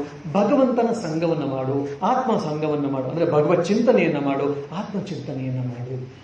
ಅಂತ ಚಿಂತನೆಗಳು ಎಲ್ಲೆಲ್ಲ ಆಗ್ತಾ ಇದೆಯೋ ಅದನ್ನೆಲ್ಲ ನಾವು ಸತ್ಸಂಗ ಅಂತ ಕರಿತೀವಿ. ಸೊ ಅಂತ ಸತ್ಸಂಗಗಳು ನಾವು ಹೋಗ್ತಾ ಇರಬೇಕು. ಯಾವುದೋ ನಮ್ಮ ಜನ ಅವ್ರ ಅಕ್ಕಪಕ್ಕದ ಮನೆಗೆ ಹೋಗ್ತಾ ಇದ್ದಾರೆ, ಇನ್ನು ಅವ್ರು ಕರೆದ್ರೆ ಚೆನ್ನಾಗಿರುತ್ತೆ, ಇವ್ರು ಕರೆದ್ರೆ ಹೋದ್ರೆ ರಾಮಕೃಷ್ಣ ಆಶ್ರಮಕ್ಕೆ ಹೋದ್ರೆ ನಮ್ಗೊಂದು ಒಳ್ಳೆ ಹೆಸರು ಕೀರ್ತಿ ಬರುತ್ತೆ, ಒಂದು ಟ್ಯಾಗ್ ಇರ್ತದೆ, I am the follower, I am the member of Ramakrishna ಆಶ್ರಮ. ಈ ರೀತಿಯಾದ ಕೆಲವರು ಬಯೋಡಾಟಾಗಳು ಹಾಕೊಳ್ತಾರೆ. ವಿಶೇಷವಾಗಿ ಬಂಗಾಳದಲ್ಲಿ ಇದ್ರ ಬಗ್ಗೆ ತುಂಬಾ ಈ ಒಂದು ಇದಿದೆ, ಚಾಪಿದೆ. ಏನಂದ್ರೆ ಅಲ್ಲಿ ಸಾಮಾನ್ಯ ನಾನು ರಾಮಕೃಷ್ಣ ಮಿಷನ್ಗೆ ಹೋಗ್ತಾ ಇದ್ದೀನಿ ಅಂದ್ರೆ ಅವ್ರಿಗೊಂದೇನೋ ಒಂದು ಹೆಮ್ಮೆ. ಸೊ ಹಾಗಾದ್ರೆ ರಾಮಕೃಷ್ಣ ಮಿಷನ್ಗೆ ಹೋಗ್ತಾರೆ ಎಷ್ಟೋ ಬಾರಿ. ಸೊ ಆ ರೀತಿಯಾದ ದೃಷ್ಟಿಕೋನದಲ್ಲಿ ನಾವು ಬರದೆ ನಾವು ಭಗವದ ಅಭಿಮುಖವಾಗಿ ಹೋಗಬೇಕು, ಆತ್ಮಾಭಿಮುಖವಾಗಿ ಹೋಗಬೇಕು ಅಂತ ನಾವು ಆಶ್ರಮಗಳಿಗೆ ಬರಬೇಕು. ಇಂಥ ಉಪನ್ಯಾಸ ಕಾರ್ಯಕ್ರಮಕ್ಕೆ ಬರಬೇಕು, ಆಧ್ಯಾತ್ಮಿಕ ಶಿಬಿರಗಳಿಗೆ ನಾವು ಬರಬೇಕು, ಸತ್ಸಂಗಗಳಿಗೆ ಬರಬೇಕು. ಆವಾಗ ಅದರ ಪ್ರಯೋಜನವನ್ನು ಸಂಪೂರ್ಣವಾಗಿ ಎಷ್ಟಾಗುತ್ತೋ ಅಷ್ಟು ನಾವು ಪಡ್ಕೊಳ್ಳಿಕ್ಕಾಗುತ್ತೆ. ನಾಮಗುಣ ಕೀರ್ತನೆ, ಸತ್ಸಂಗ ಮತ್ತು ಭಗವದ್ ಭಕ್ತರ ಸಂಘ, ಭಗವದ್ ಭಕ್ತರ ಸಹವಾಸ. ನಮಗೆ ರಕ್ತ ಸಂಬಂಧಿಗಳೆಲ್ಲ ಇದ್ದಾರೆ, ಅವ್ರ ಜೊತೆ ಎಷ್ಟು ಬೇಕೋ ಅಷ್ಟು ಇಟ್ಕೊಂಡು ಈ ಭಗವದ್ ಭಕ್ತರ ಸಂಘವನ್ನು ನಾವು ಹೆಚ್ಚೆಚ್ಚು ಮಾಡ್ತಾ ಇರಬೇಕು. ಈ ರಾಮಕೃಷ್ಣರ ಭಕ್ತರ ಸಂಘವನ್ನು ನಾವು ಹೆಚ್ಚೆಚ್ಚು ಮಾಡಿದಾಗ ಏನಾಗುತ್ತೆ ಗೊತ್ತಿತ್ತೋ ಗೊತ್ತಿಲ್ಲ, ರಾಮಕೃಷ್ಣ ಬಗ್ಗೆ, ಶಾರದಾದೇವಿ ಬಗ್ಗೆ, ವಿವೇಕಾನಂದರ ಬಗ್ಗೆ, ವಚನ ವೇದಗಳ ಬಗ್ಗೆ, ಇದ್ರ ಬಗ್ಗೆ ನಾವು ಮಾತಾಡ್ತಿರ್ಬೇಕು. ಇವನು ಮಾತಾಡ್ತಾ ನಮ್ಮ ಮನಸ್ಸು ಭಗವದಾಮಿಕವಾಗಿ ಹೋಗ್ತಾ ಇರುತ್ತೆ. ಹಾಗಾಗಿ ನಮಗೆ ಭಗವದ್ ಭಕ್ತರ ಸಂಘವೂ ಬೇಕು ಅಂತ ಶ್ರೀರಾಮಕೃಷ್ಣ ಹೇಳ್ತಾರೆ. ಸಾಧ್ಯವಾದರೆ ಸಾಧು ಸತ್ಪುರುಷರ ಸಂಘ. ಮತ್ತೆ ನಿರ್ಜನ ಪ್ರದೇಶಕ್ಕೆ ಹೋಗಬೇಕು. ನಿರ್ಜನ ಪ್ರದೇಶಕ್ಕೆ ಹಿಮಾಲಯಕ್ಕೆ ಕಾಡಿಗೆ ಹೋಗಬೇಕು ಅಂತ ಏನಿಲ್ಲ. ಯಾವುದು ಫಾರ್ ಎಕ್ಸಾಂಪಲ್ ಶ್ರೀರಂಗಪಟ್ಟಣದ ಹತ್ರ ಯಾವುದೋ ಒಂದು ದೇವಸ್ಥಾನ, ಇಲ್ಲ ಯಾವುದೋ ಒಂದು ಆಶ್ರಮ. ಈಗ ಊಟಿ ರಾಮಕೃಷ್ಣ ಆಶ್ರಮದಲ್ಲಿ ಜನ ತುಂಬ ಕಡಿಮೆ ಬರ್ತಾರೆ. ಸಾಧ್ಯವಾದರೆ ಆಶ್ರಮದಿಂದ ಹೇಳಿಸ್ಕೊಂಡು ಒಂದು 2 ಸಾಲ ಅಲ್ಲಿ ಹೋಗಿ ತಿರುಗ್ಲಿಕ್ಕೆ ಹೋಗೋದಲ್ಲ. ಬೆಳಗ್ಗೆ ತಿಂಡಿ ಆಗಿದ ತಕ್ಷಣ ಬೆಳಗ್ಗೆ ಆರತಿ ಅಟೆಂಡ್ ಮಾಡಿ ತಿಂಡಿ ತಿಂದ್ಬಿಟ್ಟು ಎಲ್ಲ ಸೈಡ್ ಸೀಯಿಂಗ್ ಮುಗಿಸ್ಕೊಂಡು ನಾವು ಬಂದು ಮತ್ತೆ ಆಶ್ರಮದಲ್ಲಿ ಊಟ ಮಾಡಿ 2 ದಿವಸ ಮಲಗಿಬಿಟ್ಟು ನಾವು ವಾಪಸ್ ಬರ್ತೀವಿ. ಎಲ್ಲೋ ಹೋಗಿದ್ರೆ ಆಶ್ರಮಕ್ಕೆ ಹೋಗಿದ್ವಿ 2 ದಿವಸ ಆಶ್ರಮದಲ್ಲಿ. ಆ ರೀತಿ ಶ್ರೀರಾಮಕೃಷ್ಣ ಹೇಳ್ತಿಲ್ಲ. 2 ಜನ ಅಲ್ಲಿ ಹೋಗಿದ್ದೀವಿ ಅಂತ ಅಂದ್ರೆ ಅಲ್ಲಿದ್ದು ಸಾಧ್ಯವಾದ ಮಟ್ಟಿಗೆ ಬೆಳಗ್ಗೆ ಮಧ್ಯಾಹ್ನ ಸಾಯಂಕಾಲ ಅಲ್ಲಿನ ಪ್ರಾರ್ಥನೆ ಆರಾತ್ರಿಕಗಳನ್ನು ಅಟೆಂಡ್ ಮಾಡಿ ಅಲ್ಲಿ ಸ್ವಾಮೀಜಿಗಳ ಹತ್ರ ಇತ್ಯಾದಿ ವಿಚಾರಗಳನ್ನು ವಿನಿಮಯವನ್ನು ಮಾಡಿಕೊಂಡು ಸಾಧ್ಯವಾದ ಮಟ್ಟಿಗೆ ಜಪವನ್ನು ಮಾಡ್ತಾ, ಪ್ರಾರ್ಥನೆಯನ್ನು ಮಾಡ್ತಾ, ಈ ಗ್ರಂಥಗಳ ಅಧ್ಯಯನವನ್ನು ಮಾಡ್ತಾ ಇದ್ದಾಗ ಏನಾಗುತ್ತೆ ಅಂದರೆ ಇದೆಲ್ಲ ಒಂದು ರಿಜುವಿನೇಟ್ ಆಗುತ್ತೆ. ನಮ್ಮ ಬ್ಯಾಟ್ರಿ, ನಮ್ಮ ಮೊಬೈಲ್ ರೀಚಾರ್ಜ್ ಆದಂಗಷ್ಟೇ ನಮ್ಮ ಆತ್ಮದ ರೀಚಾರ್ಜ್ ಆಗಬೇಕು, ಜೀವಾತ್ಮದ ರೀಚಾರ್ಜ್ ಆಗುತ್ತೆ. ಇದರಿಂದೆಲ್ಲ ನಾವು ಸಾಮಾನ್ಯವಾದ ಸಾಧನೆಗಳನ್ನೆಲ್ಲ ಮಾಡ್ತಾ ಇರ್ತೀವಿ. ಸಾಮಾನ್ಯವಾಗಿ ನೀವು ಕಸವನ್ನು ಗುಡಿಸಿದಾಗ ಸಾಮಾನ್ಯವಾಗಿ ಕಸ ಗುಡಿಸಾಕಾಗುತ್ತೆ. ಆದರೆ ಕೆಲವು ಟೈಮಲ್ಲಿ ಏನೋ ಅಂಟ ಬಿದ್ದುಬಿಟ್ಟಿರುತ್ತೆ. ನೀವೇನೋ ಅಡುಗೆನ ಮಾಡ್ತಾ ಸಮಯದಲ್ಲಿ ಏನೋ ಒಂದು ಎಣ್ಣೆ ಬಿದ್ದೋಯ್ತು, ನೀವು ಸಾಮಾನ್ಯವಾಗಿ ಕಸ ಗುಡಿಸಿ ಸಾಕಾಗೋದಿಲ್ಲ, ಸುಮ್ಮನೆ ಒರೆಸೋದು ಸಾಕಾಗೋಲ್ಲ. ಇಲ್ಲ ಲಿಸಾಲ್ ಲಿಕ್ವಿಡ್ ಅನ್ನು, ಇಲ್ಲ ಸ್ವಲ್ಪ ಸೋಪನ್ನು, ಇಲ್ಲ ಸರ್ಫ್ ಪೌಡರ್ನ ಹಾಕಿ ಉಜ್ಜಿ ನೀವು ಆ ಪ್ರದೇಶವನ್ನು ನಿಮ್ಮ ಅಡುಗೆ ಮನೆ ಇಲ್ಲ ಡೈನಿಂಗ್ ಹಾಲನ್ನು ಏನೋ ಕ್ಲೀನ್ ಮಾಡ್ತೀರಾ. ಸಾಮಾನ್ಯವಾಗಿ ಕಸ ಗುಡಿಸಿದ್ರೆ ಸಾಮಾನ್ಯವಾಗಿ ಮನೆಗಳಲ್ಲಿ ನೀವು ಹೇಗೆ ಒರೆಸ್ತೀರೋ ಹಾಗೆ ಒರೆಸೋದಕ್ಕೆ ಸಾಕಾಗಲ್ಲ. ವಿಶೇಷವಾಗಿ ಅದಕ್ಕೆ ಬೇಕಾಗಂತ ಯಾವುದೊಂದು ಕೆಮಿಕಲ್ಸ್ ಅನ್ನು ಹಾಕಿ ಸೋಪ್ ಪೌಡರ್ನ ಸರ್ಫ್ ಪೌಡರ್ನ ಹಾಕಿ ಒರೆಸಬೇಕು. ಯಾಕಂದ್ರೆ ಜಿಡ್ಡು ಜಾಸ್ತಿ ಇದೆ, ಕೊಳೆ ಜಾಸ್ತಿ ಇದೆ. ಅದೇ ರೀತಿ ನಮ್ಮ ಸಾಮಾನ್ಯ ಕೊಳಕನ್ನು ತಳ್ಕೊಳ್ಳಿಕ್ಕೆ ಸಾಮಾನ್ಯವಾದಂತಹ ಪ್ರಾರ್ಥನೆ, ಜಪ, ಧ್ಯಾನ, ಪೂಜೆ ಸಾಕಾಗುತ್ತೆ. ಆದರೆ ನಮ್ಮ ಒಳಗಡೆ ಇನ್ನೂ ತುಂಬ ಕೊಳಕಿದೆ, ತುಂಬ ದೊಡ್ಡ, ತುಂಬ ಜಾಸ್ತಿ ಅಂಟ್ಕೊಂಡಿರುವಂತಹ ಕೊಳಕುಗಳೆಲ್ಲ ಇದೆ. ಅದಕ್ಕೆಲ್ಲ ಫೋರ್ಸ್ ನೀರು ಹಾಕಿದ್ರೆ ಹೇಗೆ ಹೋಗುತ್ತೋ, ಇಲ್ಲ ಸರ್ಫ್ ನೀರು ಹಾಕಿ ಬ್ಲೀಚಿಂಗ್ ಪೌಡರ್ ಹಾಕಿ ಕ್ಲೀನ್ ಮಾಡಿದ್ರೆ ಹೇಗೆ ಹೋಗುತ್ತೋ ಹಾಗೆ ಇರುತ್ತೆ ನಿರ್ಜನ ಪ್ರದೇಶ, ಶಿಬಿರಗಳು. ಹೆಚ್ಚೆಚ್ಚು ಸಾಧ್ಯವಾದ ಮಟ್ಟಿಗೆ ಬೆಳಗಿನ ಸಾಯಂಕಾಲದವರೆಗೂ ಆತ್ಮಚಿಂತನೆ, ಭಗವತ್ ಚಿಂತನೆಯನ್ನು ನಾವು ಮಾಡಿದಾಗ, ಸರ್ಫ್ ಪೌಡರ್ ಹಾಕಿ ನಾವು ಅಡುಗೆ ಮನೆ ಕ್ಲೀನ್ ಮಾಡಿದಾಗೆ, ಇದೇ ರೀತಿ ಈ ಭಗವತ್ ಚಿಂತನೆ ಏಕಾಂತ ವಾಸನೆ ಮಾಡಿದಾಗ ನಮ್ಮ ಕೊಳೆ ಹೊರಟೋಗುತ್ತೆ. ಆ ರಭಸಕ್ಕೆ ಬೆಳಗ್ಗೆಯಿಂದ ಸಾಯಂಕಾಲದವರೆಗೆ ಎಷ್ಟಾಗುತ್ತೋ ಅಷ್ಟು ಆ ಭಗವತ್ ಚಿಂತನೆ, ಆತ್ಮಚಿಂತನೆ ಮಾಡಿರುವ ಆ ರಭಸಕ್ಕೆ ನಮ್ಮ ಯಾವುದೋ ಒಂದು ನಮ್ಮ ಪೂರ್ವ ಜನ್ಮದ ಯಾವುದೋ ಒಂದು ಸಂಸ್ಕಾರ, ಯಾವುದೋ ಒಂದು ಪಾಪ, ಯಾವುದೋ ಒಂದು ಕಿತ್ಕೊಂಡು ಹೋಗುತ್ತೆ. ಆವಾಗ ಹೋಗಿದ ತಕ್ಷಣ ನಮಗೇನೋ ಒಂದಷ್ಟು ಭಾವನೆ, ಏನೋ ಒಂದು ಇವತ್ತು ಮನಸ್ಸಿಗೊಂದು ಆಹ್ಲಾದಕರವಾದ ಭಾವನೆ ಉಂಟಾಗ್ತದೆ, ಮನಸ್ಸಿಗೆ ತುಂಬ ಆನಂದ ಆಗ್ತಾ ಇದೆ, ಶಾಂತಿ ಸಿಗ್ತಾ ಇದೆ ಅಂತ ನಮ್ಗೆ ಅನಿಸುತ್ತೆ. ಯಾಕಂದರೆ ಇದು ರಿಜುವಿನೇಟ್ ಮಾಡ್ಕೊಳ್ಳಿಕ್ಕೆ, ನಮಗೆ ನಮ್ಮ ಬ್ಯಾಟ್ರಿಯನ್ನು ರೀಚಾರ್ಜ್ ಮಾಡ್ಕೊಳ್ಳಿಕ್ಕೆ ಶ್ರೀರಾಮಕೃಷ್ಣರು ಹೇಳ್ತಾ ಇದ್ದಾರೆ. ಇನ್ನು ಮುಂದೆ ಹೇಳ್ತಾರೆ, ನಾವು ಬೆಳಗ್ಗೆಯಿಂದ ರಾತ್ರಿವರೆಗೂ ಕೆಲಸವನ್ನು ಮಾಡಬೇಕು. ಕೆಲಸ ಮಾಡಿದ್ರೆ ನಮಗೆ ಸಂಸಾರ ನಡೆಯೋದಿಲ್ಲ. ಆದರೆ ಅದರ ಮಧ್ಯದಲ್ಲಿ ಎಷ್ಟೆಷ್ಟಾಗುತ್ತೋ, ನಾವು ಯಾವ ಸ್ಥಿತಿಯಲ್ಲಿ ಇರ್ಬೋದು, ಭಗವಂತನನ್ನು ನೆನಪಿಸುವಂತಹ ಒಂದು ಆಲೋಚನೆಯನ್ನು ನಾವು ಮಾಡಬೇಕು, ಪ್ರಯತ್ನವನ್ನು ಮಾಡಬೇಕು. ನಮ್ಗೆ ಅವಕಾಶವೇ ಇಲ್ಲ ಅಂತ ಎಷ್ಟೋ ಬಾರಿ ಹೇಳ್ತಾ ಇರ್ತೀವಿ. ಪುರಂದರದಾಸ ಬರೆದಿರುವಂತಹ ಕೃಷ್ಣನ ನೆನೆದಾರೆ ಕಷ್ಟ ಒಂದಿಷ್ಟಿಲ್ಲ, ಆ ಭಜನೆ ನೆನಪಿಸ್ಕೊಂಡು ಎಷ್ಟು ಚೆನ್ನಾಗಿದೆ. ಅವ್ರು ಹೇಳ್ತಾರೆ, ಬೆಳಗ್ಗೆ ಎದ್ದು ಮೈ ಮುರಿತಾ ಇದ್ದೀವಿ, ಅವಾಗ ಕೃಷ್ಣ ರಾಮಕೃಷ್ಣ ಅಂತ ಹೇಳ್ಬೋದಿತ್ತಲ್ಲ. ಬಾತ್ರೂಮ್ಗೆ ಹೋಗ್ತಾ ಇದ್ವಿ, ರಾಮಕೃಷ್ಣ ಅಂತ ಹೇಳ್ಬೋದು. ಟವಲ್ ತೆಗೆದುಕೊಳ್ತಾ ಇದ್ವಿ, ರಾಮಕೃಷ್ಣ ಅಂತ ಹೇಳ್ತಾ ಇದ್ವಿ. ಸ್ನಾನ ಮಾಡ್ತಾ ಇದ್ವಿ, ರಾಮಕೃಷ್ಣ ಅಂತ ಹೇಳ್ಬೋದು. ತಿಂಡಿ ತಿಂತಾ ಇದ್ವಿ, ರಾಮಕೃಷ್ಣ ಅಂತ ಹೇಳ್ಬೋದು. ಇಲ್ಲ 4 ವೀಲರ್ಸ್ಗೂ 2 ವೀಲರ್ಸ್ಗೂ ಕೀ ಹಾಕ್ತಾ ಇದ್ವಿ, ಭಗವಂತ ಕಾಪಾಡಪ್ಪ ಅನ್ನೋವಾಗ ರಾಮಕೃಷ್ಣ ಕಾಪಾಡಪ್ಪ ಅಂತ ಹೇಳ್ಬೋದಲ್ಲ. ಆ ರೀತಿ ಒಂದಷ್ಟು ಲಿಸ್ಟ್ಗಳನ್ನು ಕೊಡ್ತಾರೆ. ಎಲ್ಲ ಲಿಸ್ಟ್ ಅಲ್ಲಿಲ್ಲ, ನಾನೀಗ ಈಗಿನ ಸಮಾಜಕ್ಕೆ ತಕ್ಕಂತೆ ನಾನು ಲಿಸ್ಟ್ಗಳನ್ನು ನಿಮ್ಮ ಮುಂದೆ ಇಡ್ತಾ ಇದ್ದೀನಿ. ಎಲ್ಲ ಲಿಸ್ಟು ನೋಡಿ. ನಾವು ಹೇಳ್ತೀವಿ, ಸ್ವಾಮೀಜಿ ನಾವು ತುಂಬ ಬ್ಯುಸಿ ಇದ್ದೀವಿ ಸ್ವಾಮೀಜಿ, ಭಗವಂತ ನೆನಪಿಸ್ಕೊಳ್ಳೋಕೆ ಸಾಧ್ಯ ಇಲ್ಲ, ಬೆಳಗ್ಗೆ ಸಾಯಂಕಾಲ ಅಷ್ಟೇ. ಆಶ್ರಮದ ಒಳಗೆ ಎಂಟ್ರ್ ಆದ್ವಿ, ಕೃಷ್ಣ ರಾಮಕೃಷ್ಣ ಅನ್ಬೋದು. ಆಶ್ರಮದ ಹೊರಗಡೆ ಹೋಗ್ತಾ ಇದ್ದೀವಿ, ರಾಮಕೃಷ್ಣ ಅನ್ಬೋದು. ಈ ರೀತಿ ರಾಮಕೃಷ್ಣ ನೆನಪಿಸ್ಕೊಳ್ಳಿಕ್ಕೆ ಎಷ್ಟೋ ಸಮಯ ನಮಗೆ ಅವಕಾಶಗಳು, ಸದವಕಾಶ ಇದೆ. ಆದರೆ ನಮ್ಮ ಮನಸ್ಸು ಅದಕ್ಕೆ ನಾವು ತಯಾರಿಯಾಗಿರಬೇಕು. ನಮಗೆ ಹೊಟ್ಟೆ ಹಸಿದಾಗ ಸ್ಟ್ರೈಕ್ ಇರಲಿ, ಏನೇ ಇರಲಿ, ಎಲ್ಲಾದ್ರೂ ಹೋಗಿ ಏನಾದರೂ ಊಟ ಹುಡ್ಕೊಂಡು ತಿಂದು ನಮ್ಮ ಹೊಟ್ಟೆ ಹಸುವನ್ನು ಹೇಗೆ ಇಂಗಿತ ಮಾಡ್ಕೊಳ್ತೀವೋ, ಇಂಗಿಸ್ಕೊಳ್ತೀವೋ, ಆ ರೀತಿ ಆಧ್ಯಾತ್ಮಿಕದ ಹಸಿವು, ಹಂಬಲ ನಮ್ಗೆ ಉಂಟಾಗ್ವಿ ಅಂದರೆ ನಾವು ಬೆಳಗ್ಗೆ ನಿದ್ದೆ ಮಾಡಿರಲಿ, ನಿದ್ದೆಗೆಟ್ಟಿರಲಿ, ಮನೆಯಲ್ಲಿ ಕಾರ್ಯ ನಡೀತಾ ಇರಲಿ, ಯಾರು ಹುಟ್ಟಿರಲಿ, ಯಾರು ಸತ್ತಿರಲಿ, ಕಾರ್ಯಗಳು ನಡೀತಾ ಇರಲಿ, ಏನೇ ಆಗಲಿ, ಅದರ ಮಧ್ಯದಲ್ಲಿ ರಾಮಕೃಷ್ಣ ಅನ್ನುವಂಥ ನಾಮವನ್ನು, ರಾಮಕೃಷ್ಣ ಅನ್ನುವಂಥ ಚಿಂತನೆಯನ್ನು ನಾವು ಬಿಡೋದಿಲ್ಲ. ಯಾವಾಗ ನಮ್ಮಲ್ಲಿ ಆ ಆಧ್ಯಾತ್ಮಿಕದ ಹಸಿವು ನಮ್ಮನ್ನು ಉಂಟಾಗಬೇಕು. ಈ ಆಧ್ಯಾತ್ಮಿಕ ಹಸಿವು ಉಂಟಾಗುವವರೆಗೂ ಜುಗಲ್ ಬಂದಿತರ ನಾನು ಬಿಡೋಲ್ಲ, ಮನಸ್ಸು ನಿನ್ನನ್ನು ಬಿಡೋಲ್ಲ ಅಂತೇಳಿ ಒಂದು ನಿರಂತರವಾದ ಹೋರಾಟ. ಅದಕ್ಕೆ ಈ ಹೋರಾಟದ ಜೀವನ ನಾವು ಭಕ್ತರಾದಂತಹ ನಮ್ಮ ಜೀವನ, ಸಾಧಕರ ಜೀವನ. ನಾವು ಅಷ್ಟೆಲ್ಲ ಕಷ್ಟಪಡ್ತಿದ್ರು, ಯಾಕೆ ಇದೊಂದು ಹೋರಾಟ ಅನಿಸ್ತಾ ಇರುತ್ತೆ, ಅದೊಂದು ಭಾರ ನಮ್ಗೆ ಅನಿಸ್ತಾ ಇರುತ್ತೆ. ಯಾಕಪ್ಪ ಅಂದರೆ ನಾನು ಮತ್ತು ನನ್ನ ಮನಸ್ಸು ಎರಡು ಒಟ್ಟೊಟ್ಟಿಗೆ ಹೋಗ್ತಾ ಇಲ್ಲ. ನಾವು ಕೂತ್ಕೊಂಡು ಫಿಲಮ್ ನೋಡಿದಾಗ ಈ ಸಮಸ್ಯೆ ಇರಲ್ಲ. ಆರಾಮ್ ಕೂತ್ಕೊಂಡು ಫಿಲಮ್ ನೋಡ್ತೀವಿ 2.5 ಗಂಟೆ. ಆದರೆ ಅರ್ಧ ಗಂಟೆ ಕೂತ್ಕೊಂಡು ನಮ್ಗೆ ಜಪಧ್ಯಾನ ಮಾಡೋಕ್ಕಾಗಲ್ಲ. ಯಾಕಂದ್ರೆ ನನಗೆ ಕೂತ್ಕೊಂಡು ಧ್ಯಾನ ಮಾಡಬೇಕು ನನಗೆ ಆಸೆ ಇದೆ, ಆದರೆ ಪೂರ್ವ ಸಂಸ್ಕಾರಗಳಿಂದ ನನ್ನ ಮನಸ್ಸು ಬಿಡ್ತಾ ಇಲ್ಲ, ನಾನು ಬಿಡ್ತಾ ಇಲ್ಲ, ಅದೂ ಬಿಡ್ತಾ ಇಲ್ಲ. ಎರಡರಲ್ಲೂ ಕೂಡ ಜುಗಲ್ ಬಂದು ಯುದ್ಧ ನಡೀತಾ ಇದೆ. ಅದಕ್ಕೆ ನಮ್ಗೆ ಅಷ್ಟು ಕಷ್ಟ ಆಗ್ತಾ ಇರುತ್ತೆ.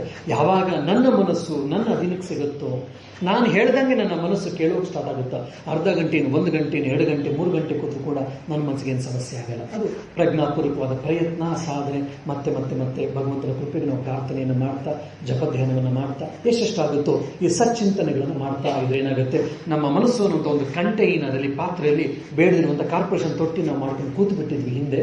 ಈಗ ಅರ್ಥ ಆಗಿದೆ, ಆ ಕಾರ್ಪೊರೇಷನ್ ತೊಟ್ಟಿನ ಕ್ಲೀನ್ ಮಾಡಬೇಕಂದ್ರೆ ಹೊಂದಿಸಿದ್ರೆ ಸಾಧ್ಯವೇ? ಹಲವಾರು ದಿವಸ ಕಸ ಗೂಡಿಸಿ ಅದನ್ನು ಬಿಸಿಲಿಗೆ ಒಣಗಿಸಿ ಅದರೊಳಗಡೆ ಎಲ್ಲ ಒಳ್ಳೊಳ್ಳೆ ಸ್ಮೆಲ್ ಬರುವಂತಹ ದ್ರವ್ಯಗಳನ್ನೆಲ್ಲ ಹಾಕಿದಾಗ ಆ ಜಾಗ ಕ್ಲೀನ್ ಆಗುತ್ತೆ. ಅದೇ ರೀತಿ ಬೇರೆ ಬೇರೆ ರೀತಿಯಲ್ಲಿ ಹಾಕಿ ನಮ್ಮ ಕಂಟೈನರ್ ಅನ್ನುವಂಥ ಮನಸ್ಸು ಅನ್ನುವಂಥ ಕಂಟೈನರ್ ಇರುವಂಥ ಸಂಸ್ಕಾರಗಳನ್ನು ತೊಳಿಬೇಕು.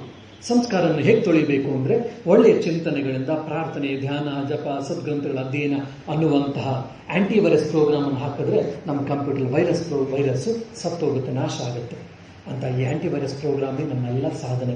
ಅಂಥ ಸಾಧನೆಯನ್ನು, ಭಗವಂತನ ಚಿಂತನೆಯನ್ನು ಸದಾ ನಾವು ಮಾಡುವಂತಾಗಲಿ, ಅಂತಹ ವಿವೇಕವನ್ನು, ಆಧ್ಯಾತ್ಮಿಕ ಹಂಬಲವನ್ನು ದಿವ್ಯತ್ರೇಯರು ನಮ್ಮ ಗುರು ನಮಗೆ ಪ್ರಸಾದಿಸುವಂತಾಗಲಿ ಅಂತ ಅವರಲ್ಲಿ ಪ್ರಾರ್ಥಿಸ್ತಾ ಈ ಮಾತಿನ ಪುಷ್ಪಗಳನ್ನು ಅವರು ಚರಣಾನಂದ ಅರ್ಪಿಸಿ ಈ ಮಾತಿಗೆ ವಿರಮಿಸ್ತೇನೆ.